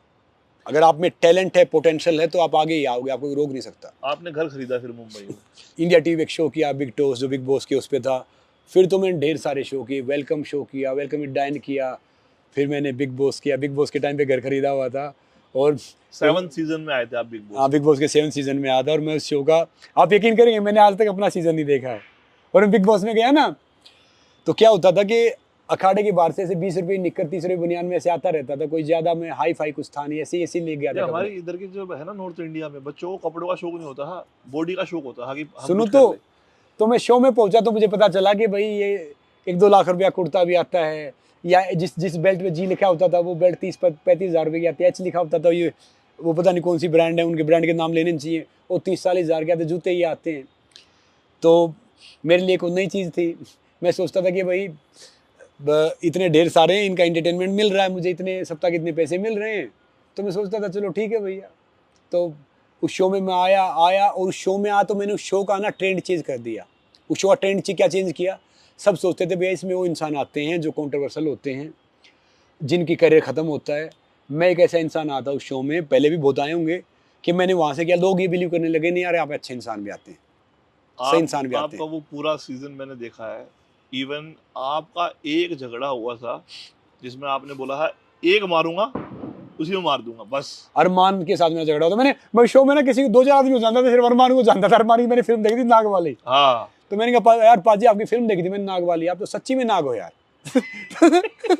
तो उनसे पूरे सीजन में आपने बहुत अच्छा किया। इवन आप मतलब एक मेंटर का रोल किया, लेकिन आपने एक ही बार बोला, हाँ भाई इससे फालतू मैं लड़ नहीं सकता, मैं मारूंगा, एक ही मारूंगा, एक में मार दूंगा।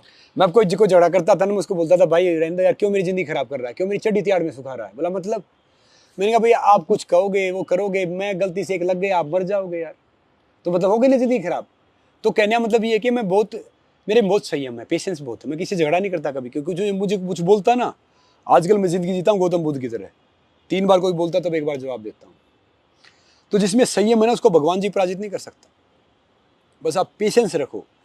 ये पेशेंस आप में बिग बॉस में आया या पहले से था? क्योंकि बिग बॉस एक ऐसा शो है जो मेंटली बहुत तोड़ता है, मैंने ऐसा सुना है, मुझे तो पता नहीं। नहीं नहीं, पता है क्या होता है कि बिग बॉस तो कुछ भी नहीं है। हम जो ज़िंदगी में देख के आए, करके आए, उसके सामने तो बिग बॉस क्या है, एक 5 स्टार घर में रहना है, खाना कम, पीने वाले पीनी बंद हो जाते, सोना कम, तो आदमी इरिटेट हो जाता है, एक टॉयलेट, एक बाथरूम। मैं कह रहा हूँ कई बार है ना, जिम्मेदारियों से हम जल्दी बड़े हो जाते हैं। हम घर में 13-14 साल की उम्र में बाहर निकल जाते हैं, 14-15 साल की उम्र में, तो जिम्मेदारी हमें बड़े करते हैं, और ढेर सारे सपने ना जिम्मेदारियाँ खा जाती हैं। इंसान करना कुछ चाहता है, तो मैं ज़्यादा मैच्योर हो गया था, मुझे तोड़ता नहीं था वो, तो मैं समझता था कि भैया ढेर सारे वो हैं। सब ने बोला कि मैं ये करने आया हूँ, वो करने आया हूँ बिग बॉस में। मेरे से पूछा कि भैया आप क्यों आए हो सलमान जी ने? मैंने कहा जी एक वो घर खरीदा था, उसकी EMI देनी है, तो बोले इतने ये पैसे आपने दे। बोला है हाँ, शायद। मैंने बोला था शो में कि जी, वो बोले कि इतने पैसे दे देंगे आपको पहले एपिसोड में, आप बाहर जाओगे, तो मैंने कहा इसलिए मैं आ गया, तो मुझे कुछ नहीं पता था। एक शो मुझे याद आ रहा है आपका, उसमें कुछ आपकी लड़ाई हुई थी, किसके साथ, शायद कोहली अरमान के साथ हुई थी या किसी और के साथ हुई थी, तब सलमान जी ने आपके मेडल गिनवाए थे और पूरा इंडिया उस टाइम हैरान रह गया है। तब तक उसके, हो सकता है आपके बारे में ना जानते हो लोग उस टाइम पे, हम तो आपसे कनेक्टेड थे क्योंकि आप देसी थे। तो मैं वो एपिसोड आज भी मेरे माइंड में याद है कि यार जब ये आदमी ग्रोथ के बारे में बता रहा ना, तो ऐसा बनो कि जब सलमान खान जैसा, ये मेडल, ये मेडल, ये मेडल, ये देखो मेडल। देखो, पता है क्या है कि मैं पहले कुछ बोलता नहीं था, चुपचाप रहता था। फिर क्या हुआ कि एक टाइम आया कि भैया जिसने ज़िंदगी में जो अचीव किया है ना, वो अपने हिसाब से नंबर वाइज आ जाओ, कर्म वाइज। आपको सबसे पीछे खड़ा किया था शायद। पीछे से आगे था, तो एक लड़की थी जो अब है नहीं, वो प्रत्युषा मेरी अच्छी दोस्त है, मालिक उसको स्वर्ग दे, परमात्मा। अच्छा, वो तो है। नहीं, वो उनकी डेथ हो गई थी, तो उन्होंने सुसाइड कर लिया था। बिग बॉस में थी आप? हाँ, बिग बॉस में थी मेरे साथ में, प्रत्युषा बनर्जी। अरे तो हाँ हाँ तो हाँ, बीच में से। सेकंड नंबर पे एक और मेरे दोस्त हैं फिलहाल, वो थे, कुशाल थे, फिर और ऐसे सब लाइन पे खड़े थे। तो मैंने उनको कहा मैं क्या बोलूँ, मैं तो, मेरी तो ज़िंदगी कुछ है ही नहीं, मैं तो एक रूमेटिक अर्थराइटिस पेशेंट से स्टार्ट किया, और मुझे इंडिया रिप्रेजेंट करने का मौका मिला, और प्रोफेशनल रेसलिंग में आया, तो ऐसे कॉमनवेल्थ हैवीवेट चैंपियन बनाया, वर्ल्ड का बेस्ट प्रोफेशनल रेसलर बना, तो मुझे पता नहीं कि भैया क्या अचीवमेंट क्या है। मैंने ऐसे ही नॉर्मली एनडी से बात कर रहा था। हाँ हाँ। तो अगले दिन सलमान जी आए, तो उन्होंने फिर उन्हें क्लास लगाया और सारे सब गिनाए। वो मेडल तो लेके आए थे शायद हाथ में? नहीं, मेडल लेके नहीं आए थे, उन्होंने ऐसे कुछ उन्होंने ऐसे कुछ कैटेगरी में कुछ ऐसी चीज़ें बताई थी उनकी। उस टाइम मुझे आवाज़ भी कम आ रही थी कि वो क्या बोल रहे हैं। मैं तो हाँ सर, मतलब ऐसे समझ लो, बहुत उसमें थे वो, और मैं भी, मेरे साथ ही झगड़ा करके इन्होंने वो किया था। क्या हुआ कि मैं बोलता नहीं था किसी के बारे में, ऑब्जर्व करता था। एक एपिसोड बिग बॉस में बदमाश है, उसने बोला कि भैया आप अंदर आ जाओ और आपका एक लाई डिटेक्टर टेस्ट है, कि झूठ पकड़ने वाला टेस्ट है, कि इन सब के बारे में आप क्या फील करते हो देना है, और वो कार्ड उनके हाथ में दे दिया था सबके। तो मैंने बताया, उन्होंने सब घर वालों के बारे में, सबके बारे में, मुझे क्या पता था, सब सुन रहे हैं, पब्लिक तो सुन रही है, भी सुन रहे हैं। तो फिर वो हुआ ना, उस दिन के बाद कि मुझे जब सलमान जी ने वो गिनाना बताया, तो उस दिन के बाद सब मुझे नॉमिनेट करने लग गए थे। उससे पहले मुझे कुछ समझते थे नहीं, मेरा व्यवहार पहले भी वैसा ही था, बाद में वैसा ही था। क्या होता है, याद रखो, अच्छा इंसान पता कौन होता है? बड़ा इंसान वो नहीं होता जिसके पास घोड़ा गाड़ी, बड़ा इंसान वो है जिसके पास बैठ के आप छोटा फील ना करो। सही बड़ा बात। इंसान वो नहीं होता। तो मैं तो आज भी समझता हूँ कि भाई सिंपल लिविंग आई थिंकिंग। मेरे उधर घर में जो काम करते डोमेस्टिक हेल्प है, मैं उनको जी करके बात करता हूँ। मैं अपने प्राइम मिनिस्टर साहब से मिलता हूँ, उनको जी करके बात करता हूँ। मैं सबसे ऐसे ही बात करता हूँ। तो मेरा ही मानना है कि भाई आपके लिए सब सेम है, सब बराबर होने चाहिए। तो मेरा व्यवहार तो वही सेम ही था, मेरा उनके साथ सब कुछ सेम था। फिर वो चीज़ें देखी, फिर वो चीज़ें आई, पब्लिक को पता चला, फिर मुझे पता लग गया कि भाई अब मैं शो में आगे जाऊँगा। विनर वोटिंग का मुझे पता नहीं कौन जीतेगा कौन हारेगा, मगर उस शो से मुझे फ़ायदा हुआ। बहुत अच्छा शो था, नो डाउट। उसके बाद मैं एक डिफरेंट लाइन पकड़ी, मैंने मोटिवेशनल स्पीचेज़ की, बाकी मैंने ढेर सारे शो किए, बाकी चीज़ें की। जितना मैं उस शो को ऑब्जर्व कर पाया ना, मतलब एक आप ऐसे पर्सन उभरे उस शो से कि जो रियल है, जिसे किसी को गलत बोलने से, मतलब इस शो में क्या है कि अगर आप किसी के साथ लड़ाई कर रहे हो, अब्यूज कर रहे हो, तो बाहर अच्छे दिख रहे हो, ये ऐसा माना जाता है। आप एक ऐसे आदमी थे जिसको फैमिली का कोई भी आदमी देख सकता था।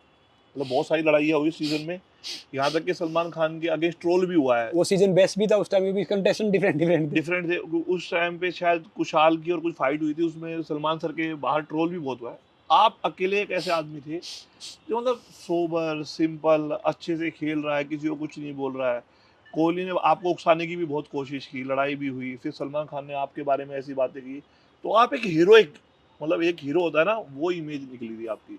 और उससे मुझे फ़ायदा भी बहुत हुआ। देखो बिग बॉस एक अच्छा शो है, हालांकि मैं देख नहीं पाया क्योंकि अब मैं देखूंगा तो मुझे बुरा लगेगा, मेरे सारे दोस्त हैं कि मैं यार कि किसने बोला उसने बोला छोड़ दो, फिर मुझे टाइम नहीं मिला कि किसने क्या किस सीजन में क्या किया।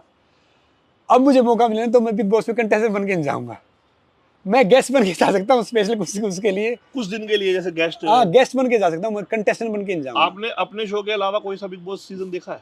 कोई भी नहीं देखा। कोई भी नहीं देखा? कोई भी। पहले ना बाद में? एक बार खली का मैंने सीजन देखा था, जो खली जी आए थे, एक मैच होने वाला था, उस टाइम में केस हो गया था, खली जी गेस्ट होते थे उसमें, और उन्होंने क्या किया था कि ऑर्गेनाइजर से पहले पैसे वैसे हो गए थे उनके, तो क्योंकि वो स्टार थे, और एक दिन पहले उन्होंने मना किया कि भैया मैं WWE मना करे, मैं नहीं आ सकता, तो ऑर्गेनाइजर सब मारा जाएगा, उसमें मेरे फोटो भी छपे हुए थे। तो वो मैंने उनका सीजन देखा था। और जो खली साहब है ना, बहुत इंटरनेशनल सेलिब्रिटी होते थे, शो के बाद उनका सब कुछ खत्म हो गया था क्योंकि उनके सब चिल्लाते रहते थे, हाँ, वो सब वो बैठे इमेज रहते खराब हो गई थे, थी। तो बहुत मतलब मैंने उनके 2-3 एपिसोड देखे थे जो बाहर आते थे ऐसे, तो फिर मैंने देखा कि इनको जाना चाहिए था, क्योंकि मैं तो गया, मैं तो कुछ था नहीं भैया, मेरी इतनी पब्लिक कोई इमेज थी नहीं, तो फायदा भी पहुंचाता है, नुकसान भी पहुंचाता है। तो मुझे फायदा हो गया जिस हिसाब से मैं रहा, जिस हिसाब से नॉर्मली रहा। तो बाकी क्या होता है कि मुझे किसी की बातें प्रभावित नहीं करती, मैं सोचता हूँ ना, चलता हूँ, कुछ चीज़ करता रहता हूँ। अच्छा, कुछ विनर जो हैं, 1-2 विनर मेरे अच्छे मित्र भी है, संबंध भी, लेकिन मैंने उनसे कभी क्वेश्चन नहीं पूछा। मेरा मन कर रहा है आपसे पूछूं, जैसे आप एक रियल पर्सनैलिटी, अंदर ऐसा कुछ होता है? मैंने तो रियलिटी शो किया है, जब बहुत सारे लोगों को ये लगता है कि कुछ स्क्रिप्ट आ रही है लिख के, या जबरदस्ती आपको उकसाया जा रहा है। देखो मैंने इंडिया के बहुत शो किए हैं, रियलिटी शो तकरीबन सारे करने का मौका मिला, डांस का ABCD नहीं आता, डांस के शो किए हैं, डिस्कवरी हिस्ट्री के शो किए हैं, वो थोड़ा डिफरेंट है। डिस्कवरी चैनल पे ऋतिक रोशन जी मेरी लाइफ स्टोरी बता रहे थे, या हिस्ट्री पे एक IRT शो था हमने किया, इस रोटर कर मैंने, मंदिरा ने, वरुण ने। इसमें कोई अंदर कुछ था नहीं, टास्क दिए जाते थे हिडन, कोई स्क्रिप्ट नहीं है, कोई कुछ नहीं है, शो बहुत जेन्युइन है। विनर वोटिंग का मुझे पता नहीं कि मैंने पता नहीं, मैं मेरा चहीते मित्र है, वैसे तो मैं नाम नहीं, उन्होंने बोला यार इतना उकसा देते हैं ना खाने की वजह से कि मेंटली इतना प्रेशर हो जाता है, जबरदस्ती लड़ाई होती है। देखो खाने वालों का खाना कम है, सोना कम है, एक टॉयलेट एक बाथरूम है। एक मेरा दोस्त था, एक नाम भूल गया मुझका, आया वो बाथरूम बैठे गाने गाता था, आप किसी को हाथ लगा नहीं सकते, सब पेट पकड़ी बाहर खड़े रहते थे, वो बाथरूम में गाने गाता था। दिन में झगड़ा करते थे, रात में बोलते थे कि हॉन्टेड प्लेस है, वहाँ पे भूतिया है, मुझे उठाते थे कि बाथरूम जाना है।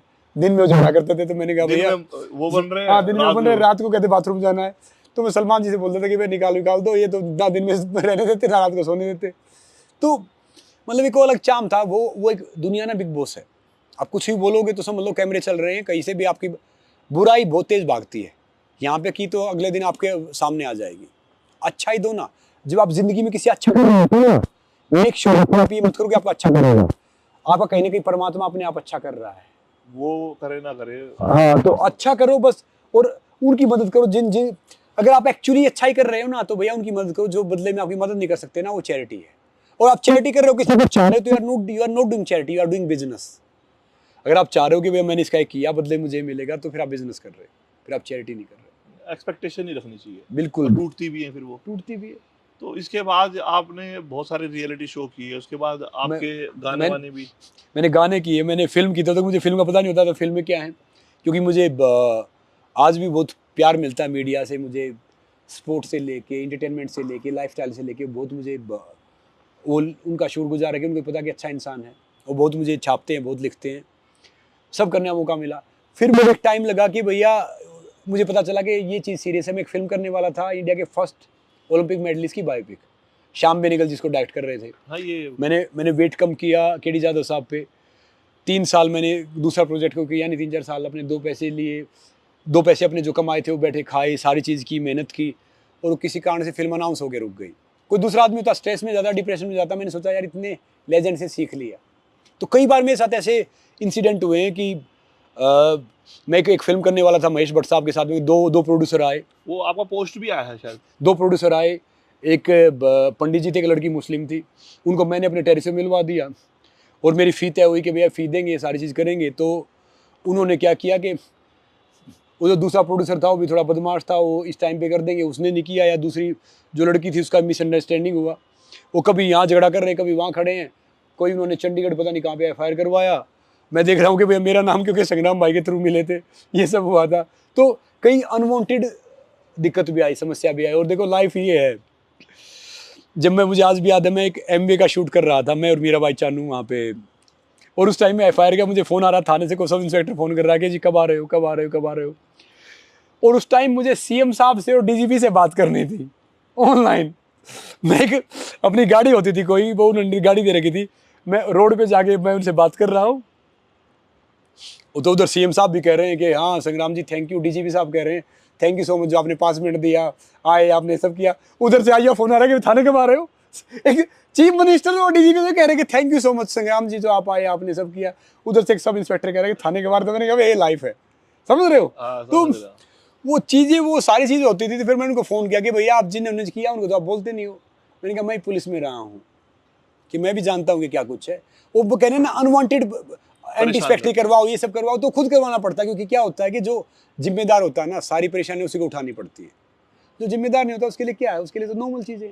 बॉलीवुड के बारे में क्या विचार है आपका, मतलब जैसे बाहर से इतना सुंदर दिखता है, बॉलीवुड से खूबसूरत को लाइन है ही नहीं।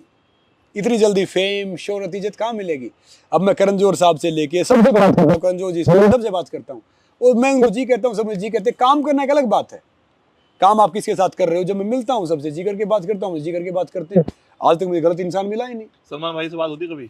हाँ बिल्कुल, कई बार बात होती है, तो मिलते हैं नॉर्मली। मगर मैंने आज तक कभी किसी को काम के लिए नहीं बोला। ये तो मैंने देखा है आपका। मैंने ना कभी किसी को बोला। इवन मुझे याद है कि बहुत बड़ा सुपरस्टार था, मैं उसको आज भी उसका फोन आता, मैं बोलता हूँ कि और भाई साहब काम ना ठीक चल रहा है, कोई जरूरत तो बता देना। हम तो वहां से आए ना, हम तो देने वाली आत्मा यार, देवता देने वाला होता है, देवता, समझ रहे हो। हमने, मैं आजकल तो और मैं सेल्फलेस सोचता हूँ, मगर कहना मतलब कि बाकी सब जरिया बनते करता वो है। हम एक बार बोल सकते हैं काम होगा, दूसरी बार बोला नहीं जाएगा। जो हमारा, जहाँ से हम आए हैं, जो खुददारी है ना, वो खून में, खून में। वो कहते हैं ना कि हम सूखी रोटी खा लेंगे भैया, प्याज के साथ खा लेंगे, मगर वो नहीं किया जाएगा। एक बार मुझे याद है, मेरे अकाउंट में 920 रुपये होते थे, मुझे 2.5 करोड़ का कोल्ड ड्रिंक ऐड आ गया। 2.5 करोड़ का कोल्ड ड्रिंक ऐड आ गया 3 साल के लिए, 920 रुपये मेरे अकाउंट में होते थे। और मैं किसी घर पे ऐसे रह रहा था, मैंने मना कर दिया। क्यों मना किया? वो बोले भैया आपके होर्डिंग लगेगी, आपका ये सब होगा, आपका ये सब होगा, इतनी फैन फॉलोइंग बनेगी। मैंने उसको बोला कि भैया अगर 2 बच्चे ही फॉलो कर रहे हैं, मैं उनको जहर पिला रहा हूँ। और रात को सुकून से सोना, तो दिन भर ईमानदार रहना पड़ता है। और मुझे आज भी याद है कि 3 दिन बाद उस एरिया मैनेजर ने मुझे फ़ोन किया, who you are, we have Sachin, Dhoni, Salman, ETC। मैंने बोला भैया वो अपने भाई हैं, सब करेंगे, पैसा घर पे रह जाएगा। मैंने तब थे 920, अब रह गए 610।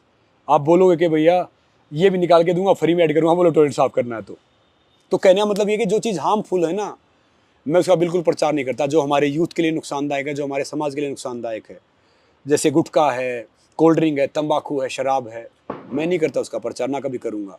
आप पीते भी नहीं हैं? मैं चाय कॉफ़ी नहीं पीता। कोई मैं चाय कॉफ़ी के लिए पूछता हूँ, पता क्या बोलता हूँ कि बीमार थोड़ी हूँ। तो बाकी कोई कुछ करे, मैं तो सकारात्मक चीज़ देखता हूँ, पॉजिटिविटी देखता हूँ। अब ढेर सारे जो हमारे बड़े बड़े एक्टर हैं या हमारे लेजेंड क्रिकेटर हैं, और ढेर सारे गुटखा बेच रहे हैं, तो मैं देखता हूँ यार किसके लिए, कहाँ से कमाओगे। जो मुट्ठी बंद करके आते, मुट्ठी खोल के जाना है। अब मैं उनको देखता हूँ, कई मेरे आइकन होते थे, अब मैं उनको देखता हूँ कि यार ज़्यादा 3-5 करेंगे ना, 2 रोटी से 1 रोटी पे आ जाए, किसके लिए कर रहे हैं वो सब।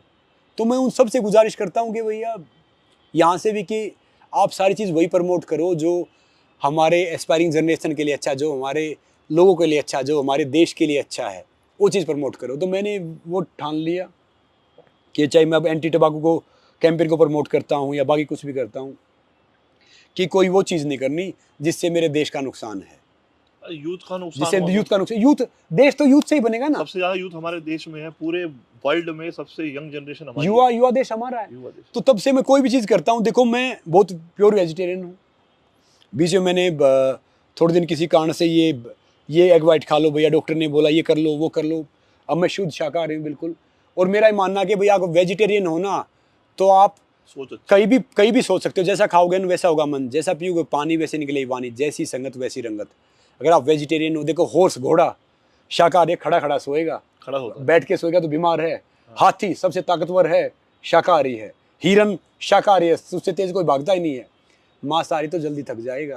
अगर आपको चेहरे पे ग्लो चाहिए भैया, मैं नहीं कहूँगा कि आप सबको करो, मेरे हिसाब से सात्विक खाना खाओगे तो सात्विक विचार रहेंगे। मेरा ओपिनियन ये है कि भैया अगर आप शाकाहारी रहोगे तो ज़्यादा ताकतवर रहोगे। मुझे शो की बात याद आ रही है आपकी, आपने शायद सलमान भाई को ये बोला कि इतने का तो मैं घी खा लूंगा। वो क्या था कि एक वो बोला कि घर में एक लड़का था, नाम तो क्या बोल दूंगा, उसका दोस्त है मेरा, बोला शर्ट मैंने 2 लाख रुपए खरीदी। तो मेरे लिए शौकिंग था कि भैया 2 लाख रुपए शर्ट भी आती है। हम तो वही डेरी से कपड़े खरीदने वाले आदमी, भैया 20 मैं रुपए का, आपसे 30 पता रुपए क्यों का। करेक्ट कर रहा हूँ, जब मैं रोडीज में गया ना तो कोई कोई महंगे कपड़े, महंगे शूज, पता नहीं क्या क्या लेके आ रहा है। मैं लेके गया हूँ 2 जैकेट, अंदर से ही पहन लो, बाहर से ही पहन लो। आप यकीन करेंगे, आज भी डिजाइनर के मुझे कपड़े पहनता हूँ, कितना महंगा सूट है पता नहीं। ये मैंने जूते पहन रखे हैं, ये जूते रिसाइकलिंग से बने हुए हैं, कपड़े जूते हैं, 700-800 रुपये जूते हैं। मैं जो टी शर्ट पहनता हूँ 300-400 रुपये टी शर्ट पहनता हूँ। पहनने को तो मैं 1 लाख से ऊपर का भी सूट पहनता हूँ, 3 लाख का भी पहनता हूँ, 5 लाख का भी पहनता हूँ। घड़ी पहनने को बहुत पहनते हैं, आती है मगर मैं निक्कर बनियान में रहता हूँ। कपड़ों से अब कुछ नहीं होता। देखो इंसान क्या है वो महत्वपूर्ण नहीं है, इंसान में क्या है वो बहुत महत्वपूर्ण है। तो आपने क्या जवाब दिया है उनको? तो मैंने बोला था कि जी मुझे तो पहली बार पता चला कि ये सब होता है कि भाई साहब अगर इतने का तो घी खा लूंगा ना, तो बगैर कपड़े घूमूंगा तो बीच चमकता रहूंगा। मैंने कहा चीनी बोरी आती थी पहले 500 रुपये की आती थी, अब शायद थोड़ी महंगी हो गई होगी। अगर शरीर में जान है ना तो कपड़े सिलवाए पहन लो, वो भी आपके ऊपर अच्छे लगेंगे, बेहतर लगेंगे। मेरे वाली बात है। तो मैं यही बोलता हूँ। तो मेरा मानना यही है कि कपड़े तो सेकंड चीज है। घी आप पहलवानी की है आपने, आजकल तो हम मतलब ट्रेंड मानते हैं कि बहुत नाप तोल के खाते हैं, स्पेशली जिस लाइन में मैं हूँ फिटनेस फेटर्निटी में। आपने कभी ऐसा करा है नाप तोले खाया हो घी भी? अरे भाई जो घी नहीं खाता ना तो सबसे मूर्ख इंसान है। घी अगर सूखी लकड़ी पे डाल दो आप, सूखी लकड़ी लाल हो जाएगी थोड़े दिन में। ये तो कोई तेल वेल वालों ने किया, दूसरों ने किया, मैं कह रहा हूँ घी से बड़ी तो कोई। अच्छा, हमारी संस्कृति को रोकने के लिए किया जा रहा है कुछ ऐसा? मैं कहीं कहीं सोचता हूँ कभी कभी ऐसा। देखो जो भारतीय संस्कृति है ना उसके अनुसार अगर आपने दूध घी नहीं किया ना, कहते वीगन हो जाओ, दूसरी चीज खाओ। अगर वीगन हो गए तो क्या गाय भैंस को सब मार देंगे यार, फिर वो कैसे होगा वो? मुझे ये चल रहा है ये मार्केटिंग गिमिक है। नहीं, बिल्कुल मार्केटिंग है। घी और दूध से बड़ी कोई चीज है नहीं। मैं कह रहा हूँ उससे ताकत किसी चीज में है ही नहीं। अब खुद बताओ ना, हेमा मालिनी चाहे कितनी खूबसूरत हो, मेरी माँ से खूबसूरत नहीं हो सकती। तो भैया माँ तो माँ ही है ना। जो हमारी जो ये है ना, ये जो गाय भैंस जो हमारा ट्रेंड है ना, मैं कह रहा हूँ घी और दूध खाना यार। ये घी दूध नहीं खाओगे तो आप क्या करोगे? बोलते हैं गेहूं मत खाओ, शाम को खाना मत खाओ। उनमें ज्ञानियों को ज्ञान देता हूँ भैया, आदमी 9-10 बजे फ्री होता है, रोटी नहीं खाएगा शाम को तो 3 दिन चक्कर आ जाएंगे। कभी भी स्किप मत करो, खाना खाओ, उसके बाद थोड़ा सा 1 घंटे बाद 1.5 घंटे बाद सो जाओ। आप एक दिन सप्ताह में फास्ट कर सकते हो, लिक्विड डाइट ले लो, गांव में छाछ पी लो या दूध पी लो, शहर में जूस पी लो, फ्रूट खा लो।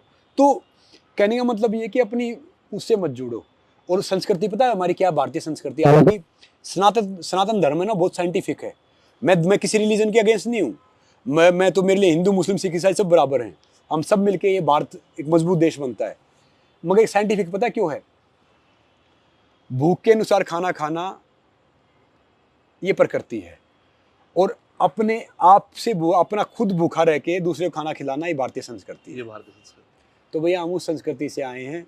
तो मैं किसी को मार के खाऊंगा या मैं कोई वेज खाता हूँ तो यार मैं कहाँ ताकतवर बनूंगा? बताओ ना, मैं किसी किसी के जीव को खा रहा हूँ तो कौन सी ताकत? उस ताकत का मैं करूंगा क्या? ताकत क्यों चाहिए? समझे ना? उस ताकत का मैं क्या करूंगा? मैं किसी जीव को मारे खा रहा हूँ तो भैया ताकत क्या है? उस ताकत का क्या फायदा है? किसके लिए है? मैं बॉडी बिल्डिंग कर रहा तो हमें प्रोटीन की बहुत ज़रूरत होती है, तो मैंने खाया है नॉन वेज। लेकिन मेरी फैमिली को पता है, सबको पता है कि मैं सिर्फ मजबूरी में खा रहा है क्योंकि मुझे प्रोटीन पूरा करना है। ऐसा नहीं है कि वेज भी हो जाता, लेकिन उस लेवल पे जाने के लिए नहीं हो पाता, तो मैं भी छोड़ चुका हूँ। मैं आपको उस लेवल के भी प्रोटीन की वेजिटेरियन डाइट बताऊंगा। आप उस लेवल पे भी जा सकते हैं। अश्वगंधा खाओ, चने मूंगफली खाओ, और ढेर सारी चीज़ें, च्यवनप्राश खाओ, और अपना ये केसर खाओ। ढेर सारी चीज़ें हैं जो आजकल है ना, आप यकीन करेंगे, मैं नहीं कहता कि प्रोटीन गलत है या स्टीरॉयड गलत है। स्टीरॉयड जो लेते हो गलत है। स्टीरॉयड मत लो, आप बाकी चीज़ें आप खा सकते हो। मैं खुद एक बड़ी ब्रांड का ब्रांड एम्बेसडर भी हूँ, क्योंकि मैं तब बना जब मैंने खाया, मैंने देखा कि भाई one of the best product हैं, तो आप खा सकते हो, आप करते हो। और मेरी कथनी और करनी में अंतर नहीं है।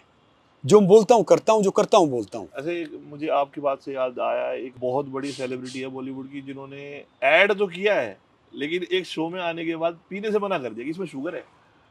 देखो वो सबका अपना एक मुद्दा रहता है। मेरा ये मानना है कि अगर आप यहाँ से अपील कर पाए ना तभी वो चीज़ बिकती है। मैं किसी ब्रांड से जुड़ता हूँ, अगर उसका नुकसान होगा ना मैं पैसे नहीं लूँगा। जहाँ पे जाओ ना 1 रुपया कमाओ, 3 रुपया काम दे के आओ, तो सामने वाला वर्क एथिक्स होती है ना, देसी आदमी में होता है, फिर आपको बुलाएगा। तो भैया मैं ये मानता हूँ कि जो भी कुछ करना, आपको जैसे भी रहना है, आप अपने जो वैल्यूज़ है ना उनके साथ बना के रखो। मुझे आपकी लाइफ से बहुत कुछ सीखने को मिलता है। मुझे जैसे आप जब सक्सेस हो जाते हो तो एक टाइम होता है जब आप फेल हो रहे हो, आपको सब रिजेक्ट कर रहे हैं, आपके बारे में भला बुरा बोल रहे हैं। जब आप एक दौर में कुछ बन गए, मैंने ऐसा सुना है कि दिल्ली पुलिस ने भी आपको इनवाइट किया एज ए ब्रांड फेस बनाने के लिए। इवन पीटा बोलते हैं, पेटा में प्रोनाउंसिएशन मुझे याद नहीं है, आप उसके ब्रांड एम्बेसडर बने। आप इतनी सारी चीज़ों के ब्रांड फेस हो, और वो भी सोशलाइज चीज़ों के ज़्यादा, तो मतलब कैसे संभाल रहे हो ये भाई, बताओ थोड़ा सा। मैं ना बहुत काम करता हूँ, मैं सिर्फ 5 से 6 घंटे सोता हूँ, मैं बाकी 18 घंटे काम करता हूँ। बहुत ट्रैवल करते हो आप, बहुत जाके मोटिवेट करते हो। मैं सप्ताह में मुझे मौका मिलता है, परमात्मा की मेहर है, 15 से 17 दिन में यात्रा करता हूँ। और मुझे मज़ा आता है कि भैया लेगेसी वही तो, देखो याद रखना वो बड़े हैं, आप अपने बच्चों को ले आगे लेके आओ, अगर उनके बहुत टैलेंट है, उनका टैलेंट आगे लेके जाते हो ना, उनको बड़ा करते खुद बड़ा बनते हो, लेगेसी है। अब जैसे मैंने फिल्म भी की, तो हमारे सीएम साहब हैं, तो वो मुझे बोलते थे कि आपको यूथ के लिए कुछ करना चाहिए, तो मैंने कहा ठीक है सर, कोई अच्छा आएगा तो मैं करूँगा, मैंने किया। तो बहुत टैलेंट है, यहाँ बच्चों के साथ मैंने किया, तो यहाँ पे मैंने बहुत देखा सीखा। तो मैं काम करना एंजॉय करता हूँ। मैं पहले तो फ्लाइट में नॉर्मल जाते थे, आजकल बिजनेस क्लास में जाते, तो मैं टाइम होता है टॉयलेट में खड़ा, वो डिप्स मारता हूँ 100-200। बाहर वाले सोचते स्टमक अपसेट है, पेट खराब होगा, इतनी देर बैठा हुआ है, मगर मैं वर्कआउट कर रहा होता हूँ। मैं अपना नियम टाइम थोड़ा सा करता हूँ, अभी आपका इंटरव्यू फिनिश कर रहा हूँ, देर हो रही है, इसके बाद मैं एक्सरसाइज करने आ जाऊँगा। मैंने सुबह से कुछ खाया नहीं है ज़्यादा, सिर्फ 1 गिलास जूस पिया है, 1 गिलास शेक पिया है बस, सुबह से सिर्फ ये पिया। तब से मैं कोई ये काम है, कोई इंटरव्यू है, कोई दूसरी मीटिंग है, कोई तीसरी है, फिर ट्रैफिक है, फिर आपके साथ है, अब आपके बाद भी किसी को फ़ोन करूँगा, तो मेरा मतलब ये चलता रहता है लाइफ में। मतलब एक आदमी की लाइफ का मकसद होता है। मैं ये देख रहा हूँ कि आपका मकसद सोशलाइज ज़्यादा है, फाइनेंशियल कम है। मैं कह रहा हूँ कि मुट्ठी बंद करके आए थे, मुट्ठी खोल के जाना है, और हम कुछ कर पाए ना। जब मैंने शुरुआत की, जब मेरे पास जूते नहीं होते थे, कुछ नहीं होता था, तो हमने कैसे मदद करने की कोशिश की, जरिया बने, किसी लड़के माता पिता नहीं थे, तो ऐसी शुरुआत की। अब एक बार मेरी 165 करता तो परमात्मा है। अच्छा, 165 बच्चों की फैमिली करता वो है, मैं उनका एक पोस्टमैन हूँ, चिट्ठी इधर से उधर करता हूँ, उनकी एजुकेशन का यूनिफॉर्म का जरिया बनता हूँ, जिसमें मेरे गांव से भी कुछ हैं, पूरे कहीं पे भी आपने बोला ये सब है, तो मैं सबका जरिया बन जाता हूँ। कितनी बड़ी बात है, एक टाइम आपके खाते में 500 रुपये है, आपको डिपार्टमेंट ने निकाल दिया, और आज आप सोशलाइज इतना, मतलब 165 बच्चों का टेक केयर कर रहे हो। वो मैं नहीं करता, वो करता है, जहाँ से कुछ होता चला जाता है। और मैंने एक छोटा सा वो उसके लिए फाउंडेशन ही बनाया, जो मेरे कोई मदद करता नहीं, डेर होते, तो मैंने बोलता हूँ कि उन्हीं को दे दो भैया डायरेक्ट। मैंने उसके लिए बनाया नहीं कि भैया मैं किसी से वो लूँ, या मैं कोई इसको डोनेशन लूँ, या मैं मांग नहीं सकता किसी से, वो कुछ है ही नहीं। मांगने के लिए बनाऊंगा तो फिर सभी मांग रहे, सभी कर रहे, उसका फायदा क्या है। चैरिटी वो होती है कि इस हाथ को दो, दूसरे को पता ना चले। फिर किसी ने मुझे बोला कि आपको बोलना चाहिए था, कि और इंस्पायर होंगे उससे। कई बच्चे अब उनमें से डॉक्टर कर रहे हैं, कई कुछ कर रहे हैं, तो मैं खुश होता हूँ कि भैया जैसे मुझे माँ भी मानता हूँ, मेरी बड़ी बहन है, वो मेरी माँ की तरह, उसने मुझे बहुत सपोर्ट किया, मेरे बड़ी भाई ने सपोर्ट किया है। तो बड़ी बहन जब पढ़ने जाती थी ना रोहतक, जब उनका गाँव में स्कूल नहीं होता था, तो बोलता था ये जाएंगे तो हम नहीं रहेंगे, हम नहीं पढ़ेंगे, हम नहीं जाएंगे। तो मैं ऐसे जिद करता था, मैं सोचता था कहीं मैंने उनकी एजुकेशन मेरे कारण तो प्रभावित नहीं हुई।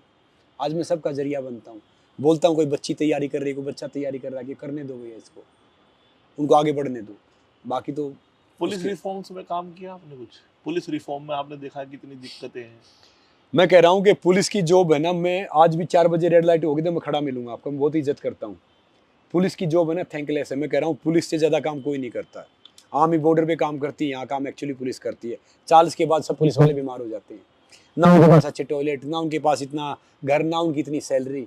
तो मैं कह रहा हूँ कि इतना बुरा माहौल है। मैं बताऊँ एक बार थोड़ी सी बात, मैं समझ सकता हूँ। ट्रेनिंग की 2000 बच्चों ने, हमने 10 बाथरूम, 2000 बच्चे वहीं फ्रेश होते थे, और मतलब इतनी बुरी स्थिति देखनी पड़ती है। आपके 10 थे, हमने किया जब 4 थे, 3 थे, आप और भी ज़्यादा बुरे। तो मतलब इतना कुछ झेलती है, फिर भी थैंकलेस है, ये तो है।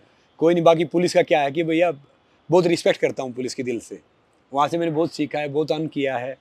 कुछ खट्टी मीठी अनुभव हर जगह होता है, सकारात्मक देखता हूँ तो चलो ठीक, अच्छी बात है। अब मुझे ये अनुभव मिल गया, अगर पुलिस का मैं अनुभव नहीं लेता तो मैं कहाँ से होता। अब मुझे पता कि भैया क्या चीज़ बेसिक है। कोई मुझे कहीं से फ़ोन करे, कुछ बात करे, मैं किसी अधिकारी से लेकर नॉर्मल सब डील करता हूँ, तो मुझे पता क्या चीज़ है। अब कोई मुझे फ़ोन भी करे ना, कुछ बात करे, तो मैं उसकी सुनता हूँ बहुत शांति से, वो करता हूँ। और पुलिस की आने के बाद और आपकी निडरता और बढ़ जाती है कि भैया, हाँ, कि पब्लिक डीलिंग बढ़ जाती है। अब मैं वहाँ देखता हूँ, मैं देखते ही पहचान लेता हूँ क्या करेगा क्या नहीं करेगा, कितनी झूठ बोलते हैं। बड़ी अच्छी बात है। हमने दिल्ली, यहाँ तो इतने बदमाश हैं सारे, डीएनए हमारा ऐसा है, हम बड़ी बड़ी बातें करेंगे, 5 स्टार से कम चाय नहीं पियेंगे, बड़ी सी गाड़ी ले गए, चाहे उसमें तेल डालने पैसे हो या ना हो। हमारे पास गलती से 5-10 लाख रुपए हो गए तो सोचेंगे गाँव अपना है, 1 करोड़ हो गया तो शहर अपना है, 5 करोड़ हो गए तो देश अपना है। ये सब हम थोड़ा दिखावा ज़्यादा करते हैं। तो ठीक है, अब जो टाइम के हिसाब से देख रहा हूँ, अब आजकल मुझे ढेर सारे नए बच्चे मिलते हैं, सीखता हूँ उनसे भी, मैं भी उनको अपना अनुभव शेयर करता हूँ। और मैं आज भी, मुझे याद है कि मैं कहीं जाता हूँ, लबासना जाता हूँ, कहीं जाता हूँ, अपने आई कार्ड कॉपी रखता हूँ आज भी जेब में, वो जरूर देखता हूँ कि देखो भैया आपने जर्नी स्टार्ट करवाई कहाँ से था। और एक क्लास में मैं एक बार फेल हो गया था, मतलब वो क्लास कर नहीं पाया था, और उस क्लास में जब मेरा चैप्टर आया ना किताब में, तो मैं हैरान था कि भैया कभी जो क्लास में कर नहीं पाया, फेल हुआ जिसमें, अब उस क्लास में मेरा चैप्टर आ रहा मेरे नाम से, तो एक उसकी शुक्रगुजार। मैं तो कुछ हूँ नहीं, मैं तो 0 पे खड़ा हूँ, मैंने कुछ नहीं किया, मेरे से बहुत बड़े बड़े, मगर मैं कुछ ऐसा करके जाऊँगा अपने देश के लिए, समाज के लिए, कि भैया मैं अगर मान लो मैं सक्सेस नहीं हुआ, कुछ नहीं कर सकता, तुम कम से कम गाइड तो कर सकता हूँ, मैं नेतृत्व तो कर सकता हूँ कि भैया बच्चों का ये सब है कि वैल्यूज उनको दे के जाऊँगा, ढेर सारी चीज़ें दे के जाऊँगा जो उनसे नहीं आए।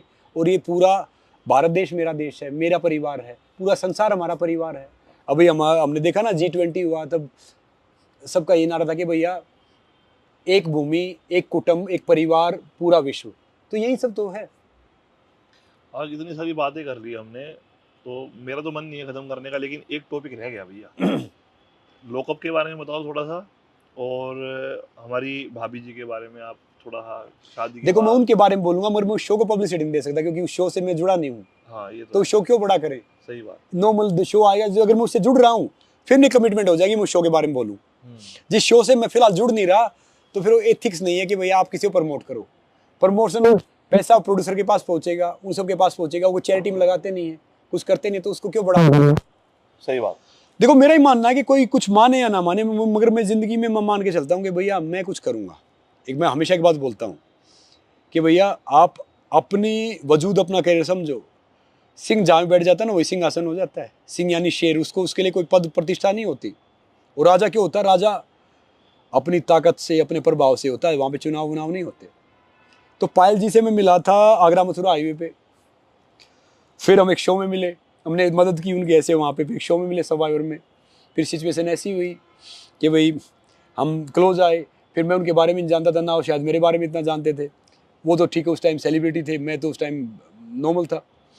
तो हम 11 सेलिब्रिटी थे, उस शो में गए थे एज ए सेलिब्रिटी, क्योंकि तब उस टाइम सेलिब्रिटी डिफरेंट टीवी इन सबको फॉलो करते थे।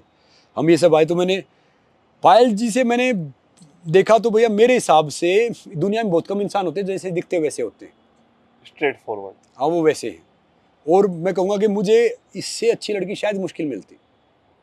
मेरी लाइफ में बहुत कुछ रहा है, ऊपर नीचे रहा है, जो एक हम तो इतने शरीफ होते थे। एक मुझे आज भी याद है, मैं कोई इंग्लिश सीखने गया था कहीं पे, नाम लूँगा नहीं, मैडम होती थी, एग्जाम्पल देती थी कि बेस्ट पर्सनैलिटी, बेस्ट IT, ये सब होता है ना। तो उसने बोला कि आप मुझे कभी फ़ोन कर सकते हैं, सीखोगे देखोगे। तो मैंने उसको रात को फ़ोन किया 11 बजे कि जी ये मुझे आया नहीं, लिसन ये टाइम है। मैंने कहा आपने तो बोला था मैडम कि आप फ़ोन कर सकता हूँ। बोले नहीं, मैंने ठीक है मैं फ़ोन नहीं करवा, नहीं कर सकते हो। तो वो इतना ऐसे क्लोज हो गया कि भैया मैंने सोचा, मेरे एक दोस्त भेजा कि मैंने कहा यार इस लड़की की शादी करते हैं यार, फिर ऐसी बात है।